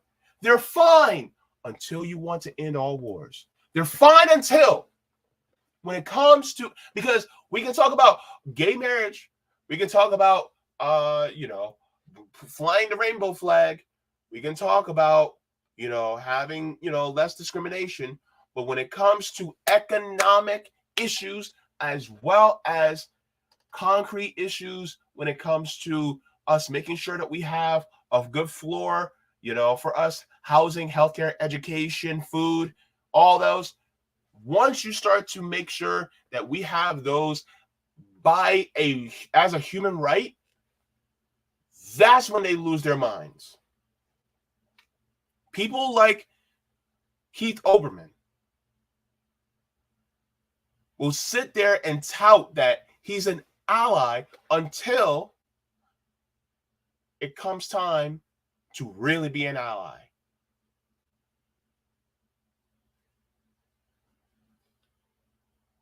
And so then this is the things that he says.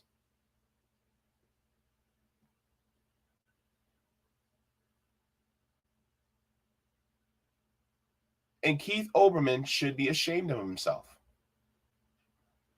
He should be, but I doubt he has, because this tweet has been up for quite some time, since yesterday at 5 p.m. I found this tweet about an hour after he posted it. And then you have some people that are saying, well, I agree with you, Keith. These are Democrats. They're not Republicans. Look into me in my eyes. These are Democrats saying this. We want to stop World War III. They tell us to F off. That's what this is.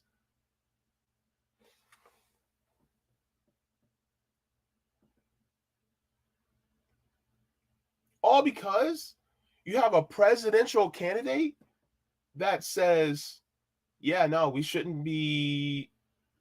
And it's not like he said one side is better than the other. He condemned both sides.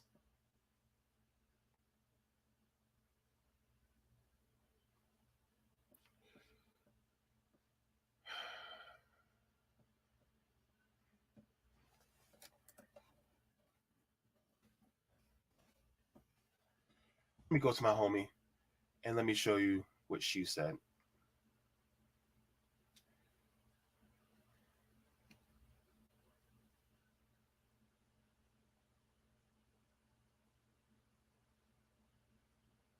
Okay.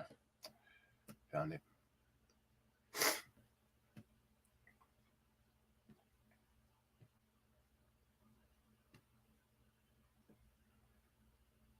This is from Sabby Sabs, my homie. So Keith Olbermann said he's undone his entire career by getting manipulated to helping Trump. He can completely F off. You too.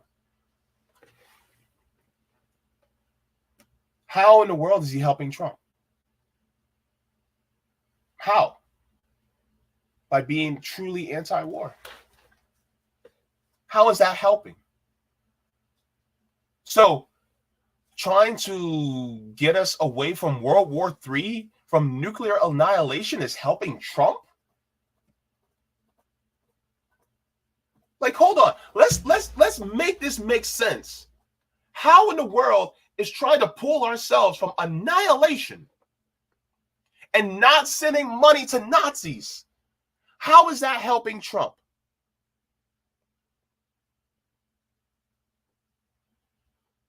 See, this is the illusion. This is the illusion of people.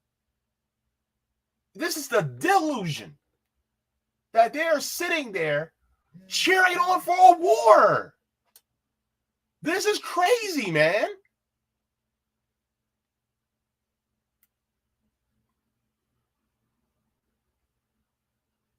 Dear God. What in the hell? Now, here's what Sabby said. Sabby said, witness Keith Olbermann's disrespect for Cornel West. It's the same disrespect he had for the black female college basketball player. Keith is the white moderate MLK warned you about. When black people don't get in line, he loses it. He's still on the plantation. Plantation Keith. That's what they call him. Plantation Keith. Sabby says, Plantation Keith. Well, I say plantation. She says, Keith wears the typical, I'm the smart white liberal, so listen to me, black rimmed glasses. Claims he cares about social rights. But Keith and many like him will kick you out and gentrify your neighborhood. This is why the white moderate is dangerous. She continues that let's remember what he said to Angel Reese. There's a pattern there. When Angel Reese pointed to her hand for that championship ring, she did it to Caitlin Clark. What did Keith Olbermann say about Angel Reese? He called her a fucking idiot. That's what he did. And so that's basically what it is. It is, he's completely just went off the rails. And the thing is like, if you're black and if you're on the progressive side of the aisle, and if you do not go according to what the Democratic Party wants, then it's like a how dare you go up against us, when in reality we're just trying to preserve ourselves alive.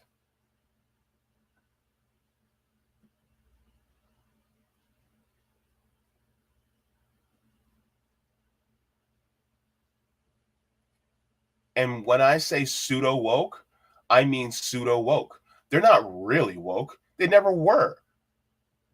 They just wanted you to think that they are. Real wokeness means calling out war. That's what it means. Real wokeness means being on the side of the workers.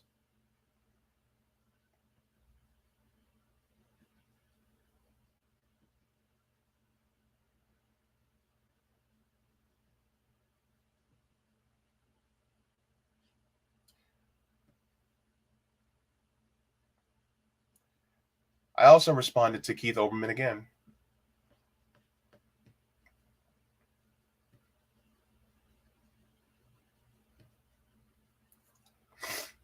All right, so I said, so you're mad that a black man won't jump through hoops for you? This is literally the anti-war position. You're no better than the neocons you used to make fun of on MSNBC. Stop being a dick.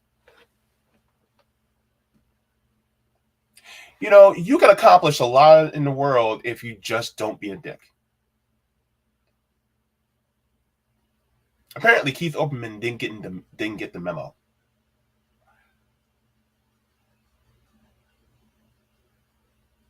And so now he decided to cuss out a civil rights activist.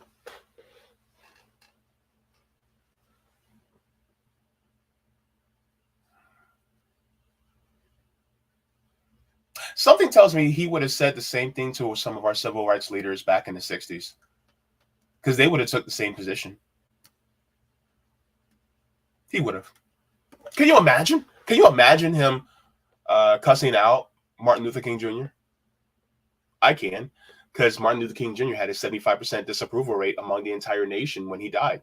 He had a 50% disapproval rate among black people alone.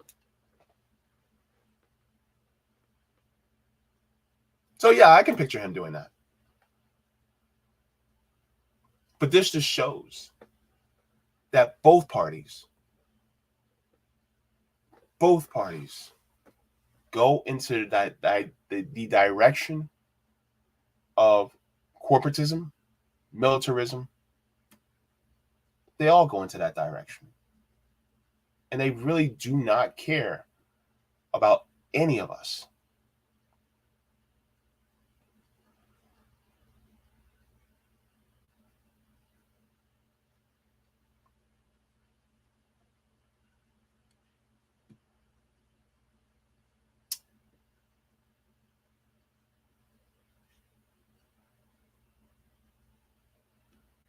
I think this bears showing because somebody like Keith Olbermann thinks that going into either a third party or into an independent is voting for Trump. This is the reality. You guys like my analogies, right? I got an analogy for you. I said to this one person who's responding to Breonna Joy Gray, I said the Democratic Party is a right-wing party. Voting for the Democrats is ceding to the right. This is like being in a car going uphill. Placing it in reverse is voting for the GOP.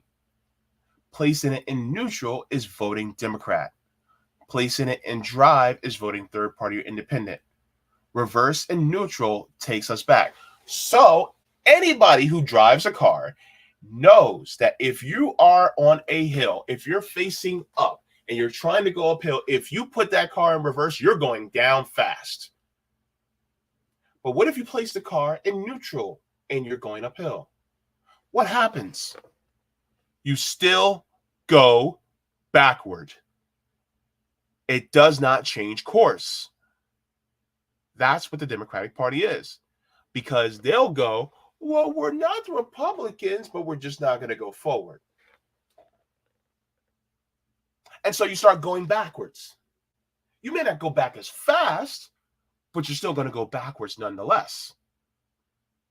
The only way you can keep yourself from going backwards is if you put it in drive. That's the only way. You put it in drive and you push that accelerator.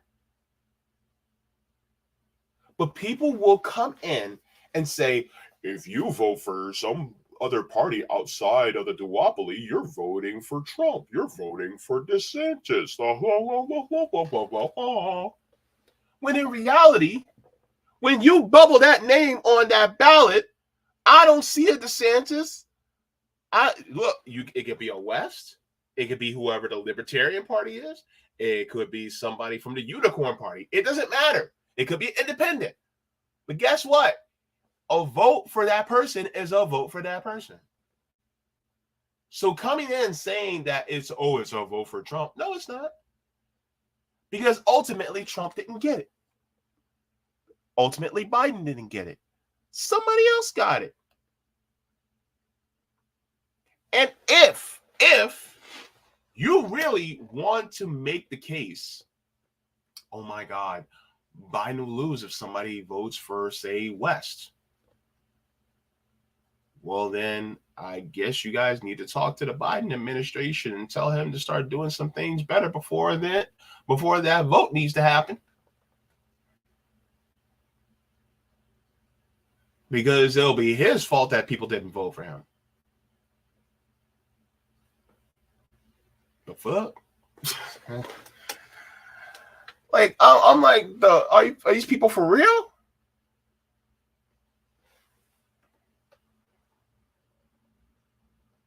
Keith Olbermann is basically no different. He is a neocon.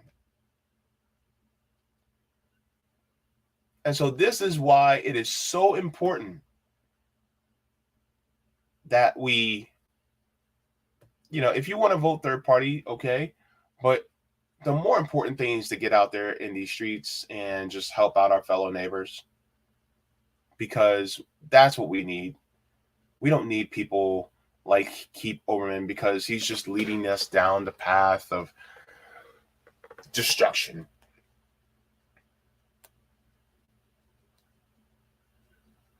So yeah, he cussed him out.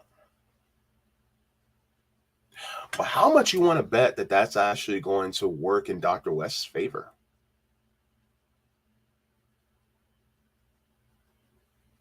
I'm willing to bet that it will work in his favor just a little bit. But we shall see. All right, let's go to the chats. Did you guys like the stream? Go ahead and give it a like. All right. I know you guys are tearing them apart in the chat. Oh, man.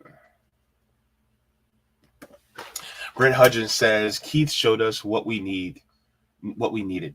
Them white racists aren't extinct. Ooh.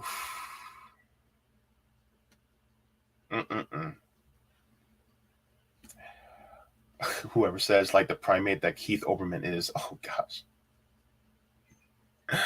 Creative Experiment says Cornel touched a nerve. Keep hitting those warmongers.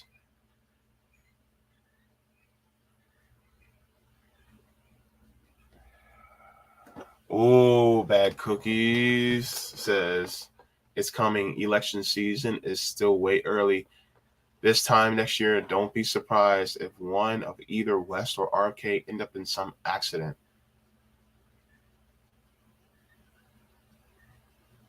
That's the fear. Yeah, that's the fear. Optimism of the Will says, I thought Olbermann was still under that flag whimpering. He should be.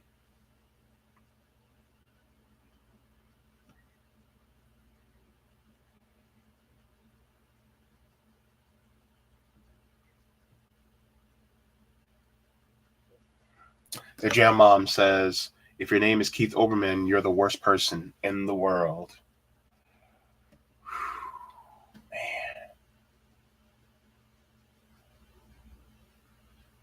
Wow. Yeah. It's just, you know, and, oh, I wanted to address something else. Because I know somebody mentioned in the chat that Brianna Joy Gray invited Keith Olbermann to her channel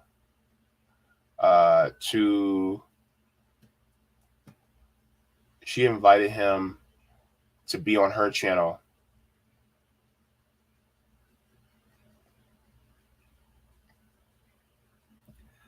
to discuss it.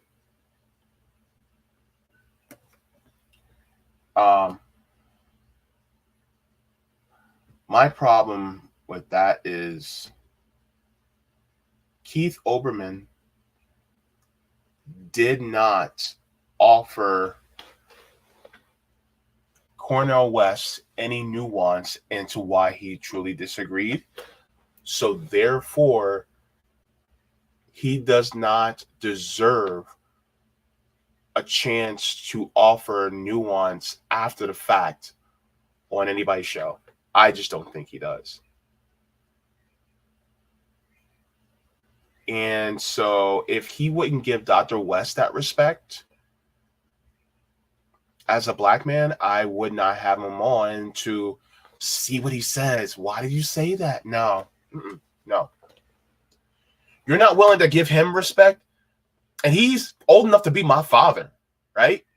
He's old enough to be my father. He has a lot more life experience. He's done a lot more on the ground than I ever have. And yet, you're going to talk to him like that? Why in the hell would I give you the platform to say anything? You're not going to show him any respect? So therefore, why in the world would I give you that credence? Why would I ever give you that deference? No. You told him to F off on Twitter in 4K for everybody to see. Everybody and their mama saw that. So no. If I were Brianna Joy Gray, I would not have him on. I would rescind that invitation. I would say, you know what? No, you can't come on. In fact, now you're not coming on because you decided to cuss out somebody instead of clearly stating in a nuanced way why you think that that's a bad idea. And it's not like he, can't. It's not like he doesn't have the ability to. He can buy Twitter Blue. He can afford it, and then he can give a whole 4,000 character dissertation as to why he feels that way. But he didn't. He decided to use 2 words. Fuck off. That's what he did. So if I was talking to Brianna Joy Gray, I would say, why give him that opportunity to tell us basically to F off again in a longer form? And you can debate him if you like. I mean, if that's the choice you want to debate him, then okay. But I honestly do not think, because of his behavior in that way, I don't think he deserves it. I just don't think he does.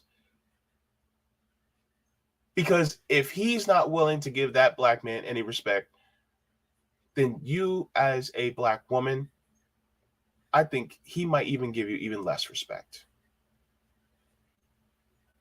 And I don't want to see Brianna Joy Gray go through that.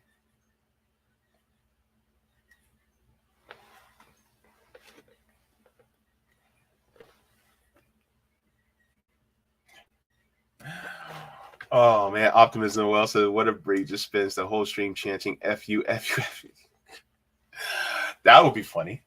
But she wouldn't do that, but it would be funny. Whoever, this is a great point. Whoever, Cornel calls everyone brother and gives them the respect of a human being, even when he vehemently disagrees with them. People who disrespect them should be ashamed of themselves. Yeah. I have never, ever heard Dr. Cornel West call anybody outside their name. Ever. Ever. This tells you who Keith Olbermann is. This tells you exactly who he is.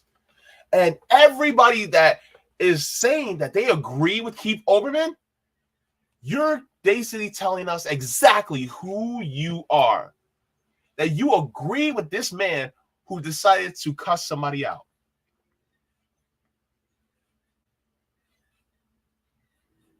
Even though they didn't disrespect anybody else.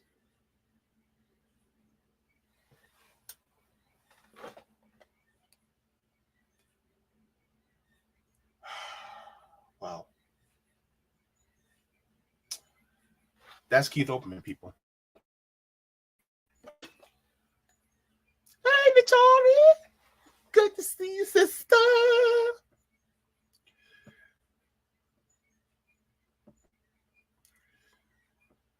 Black Uni Griffin says, so he's the new Rush Limbaugh?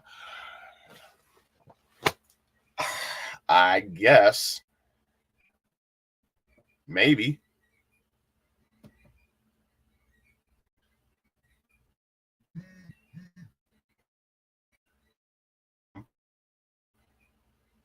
Says he did call Joe Biden a crackhead. I mean, that's more of an insult to crackheads.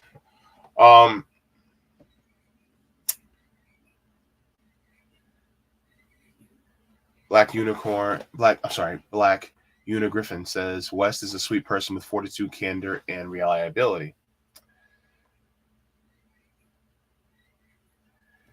Whoever says Cornel understands that Bible verse that being nice to someone who is mean heaps burning coals in their head.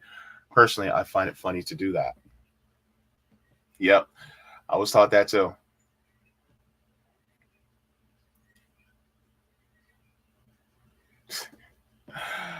Oh my goodness.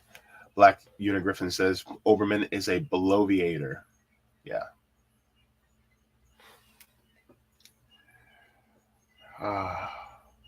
Bryce says, would I miss everyone going in on Bree? No, no, no. I'm just saying that if I were her, I wouldn't entertain Keith Olbermann by having him on. I just think that for someone of her caliber, I don't think it would be advantageous for her to have him on, because he's just the worst. Like his actions and his rhetoric towards Dr. Cornel West just proves that he's not worthy of having that conversation, because he really is not interested in nuance and actually explaining his position. So therefore, it would actually be below her to have him on, in my opinion. I think that she is better than that, and I don't think that she should. I mean, if she does, then, I respect her decision, I guess, but I don't think it'd be wise for her to do so, because I mean, she could probably move his audience. That may be the goal. But outside of that, I just really don't see any type of benefit having him on to verbalize his opinion, because I mean, he already did it by saying F you to Dr. West. And I respect her for a lot of her positions, but I just think that she can do a lot better having somebody else on instead of him. So respect to Brianna Joy Gray, but I just think that I don't think Keith Olbermann is worth her time. I'll put it that way. He's not worth her time.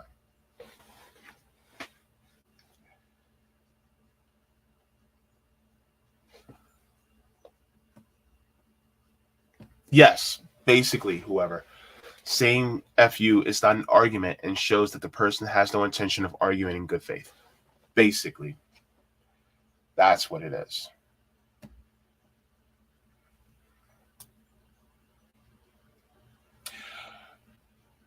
So, yeah. So I got to get going.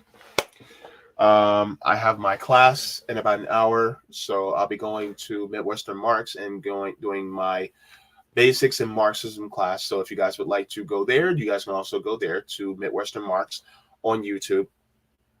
I also want to give a huge thank you to Miss Akile Anai for being on earlier today. I cannot wait to have her back on. I would like to have her back on as well as to talk about different foreign and domestic policy issues within our country, different news articles that I come across, different news events that I would like to discuss, because I think that she is brilliant, and I would love to get her perspective as a Black woman on the left in this space, because I think that's deeply important. So I cannot wait to have her back on, and I hope that you guys are excited to have her back on as well. And also, let's continuously, if we're going to talk about being anti-war, we also got to talk about the wars that are happening in African countries, because the thing is that the United States will continuously use African countries not only to extract their resources, but to also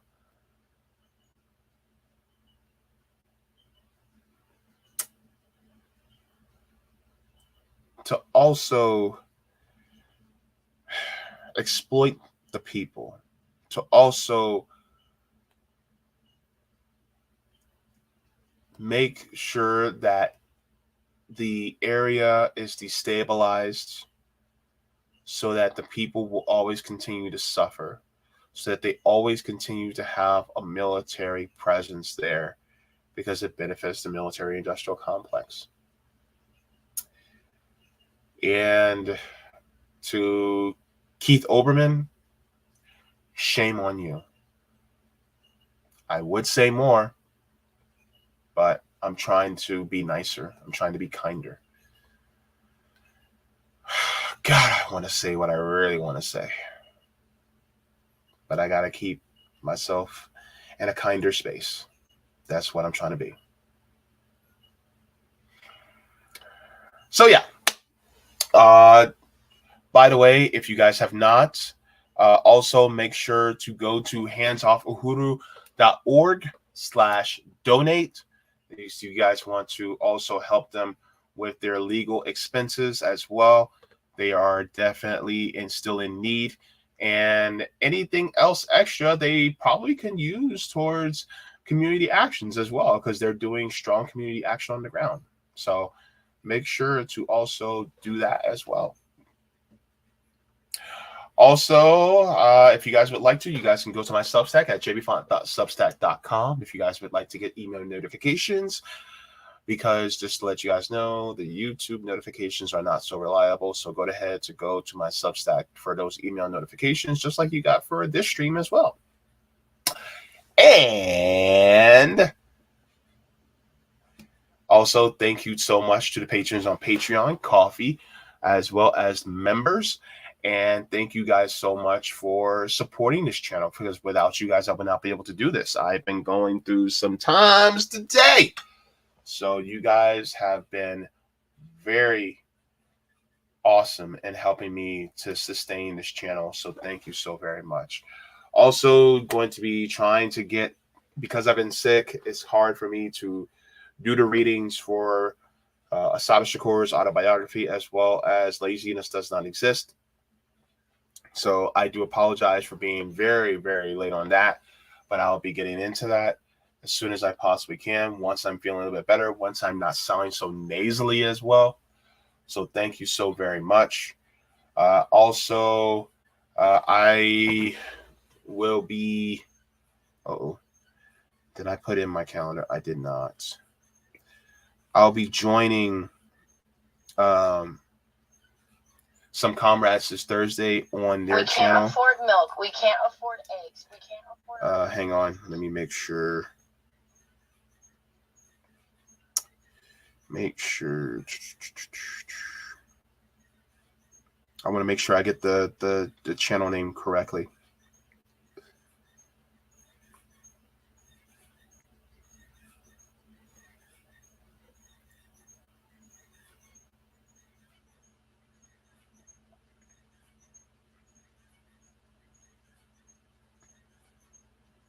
I'm forgetting the name of their podcast. I'm sorry.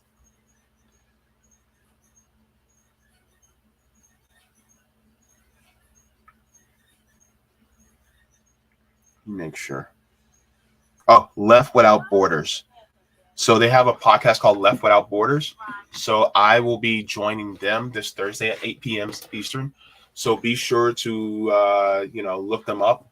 Actually, let me see. I think they are on YouTube. Let me see.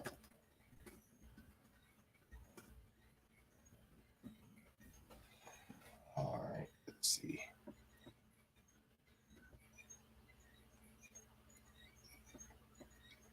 Oh, it's called Left Side Chat. I'm sorry. So I'm going to put that.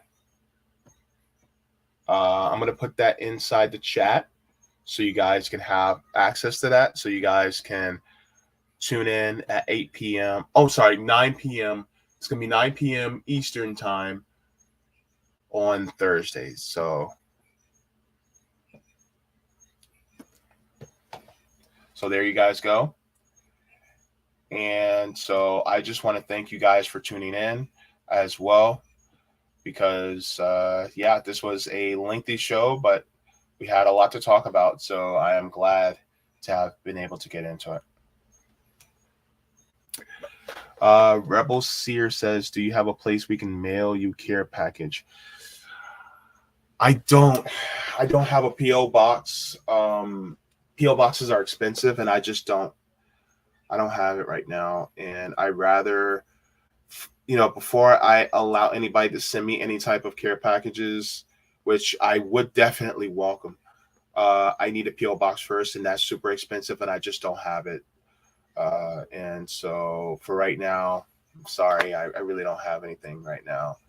And I got to be very careful about giving out my personal address. So, but thank you. I appreciate it. The only thing I can, receive right now are, any kind of monetary donations, which are in my description below.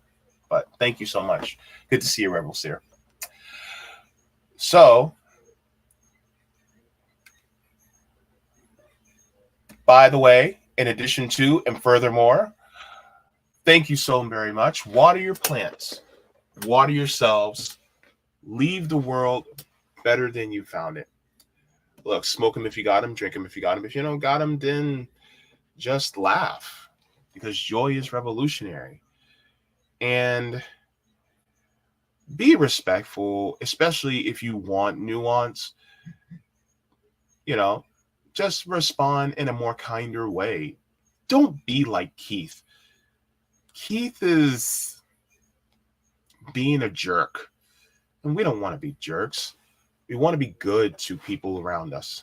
That's what's important, because that's how we're going to come together as a community, and that's how we're going to liberate one another, is if we're kind to one another, unlike Keith. So, forehead kisses. Go change the world. Go leave it better than you found it in a beautiful way. I love you for watching. And also, Uhuru.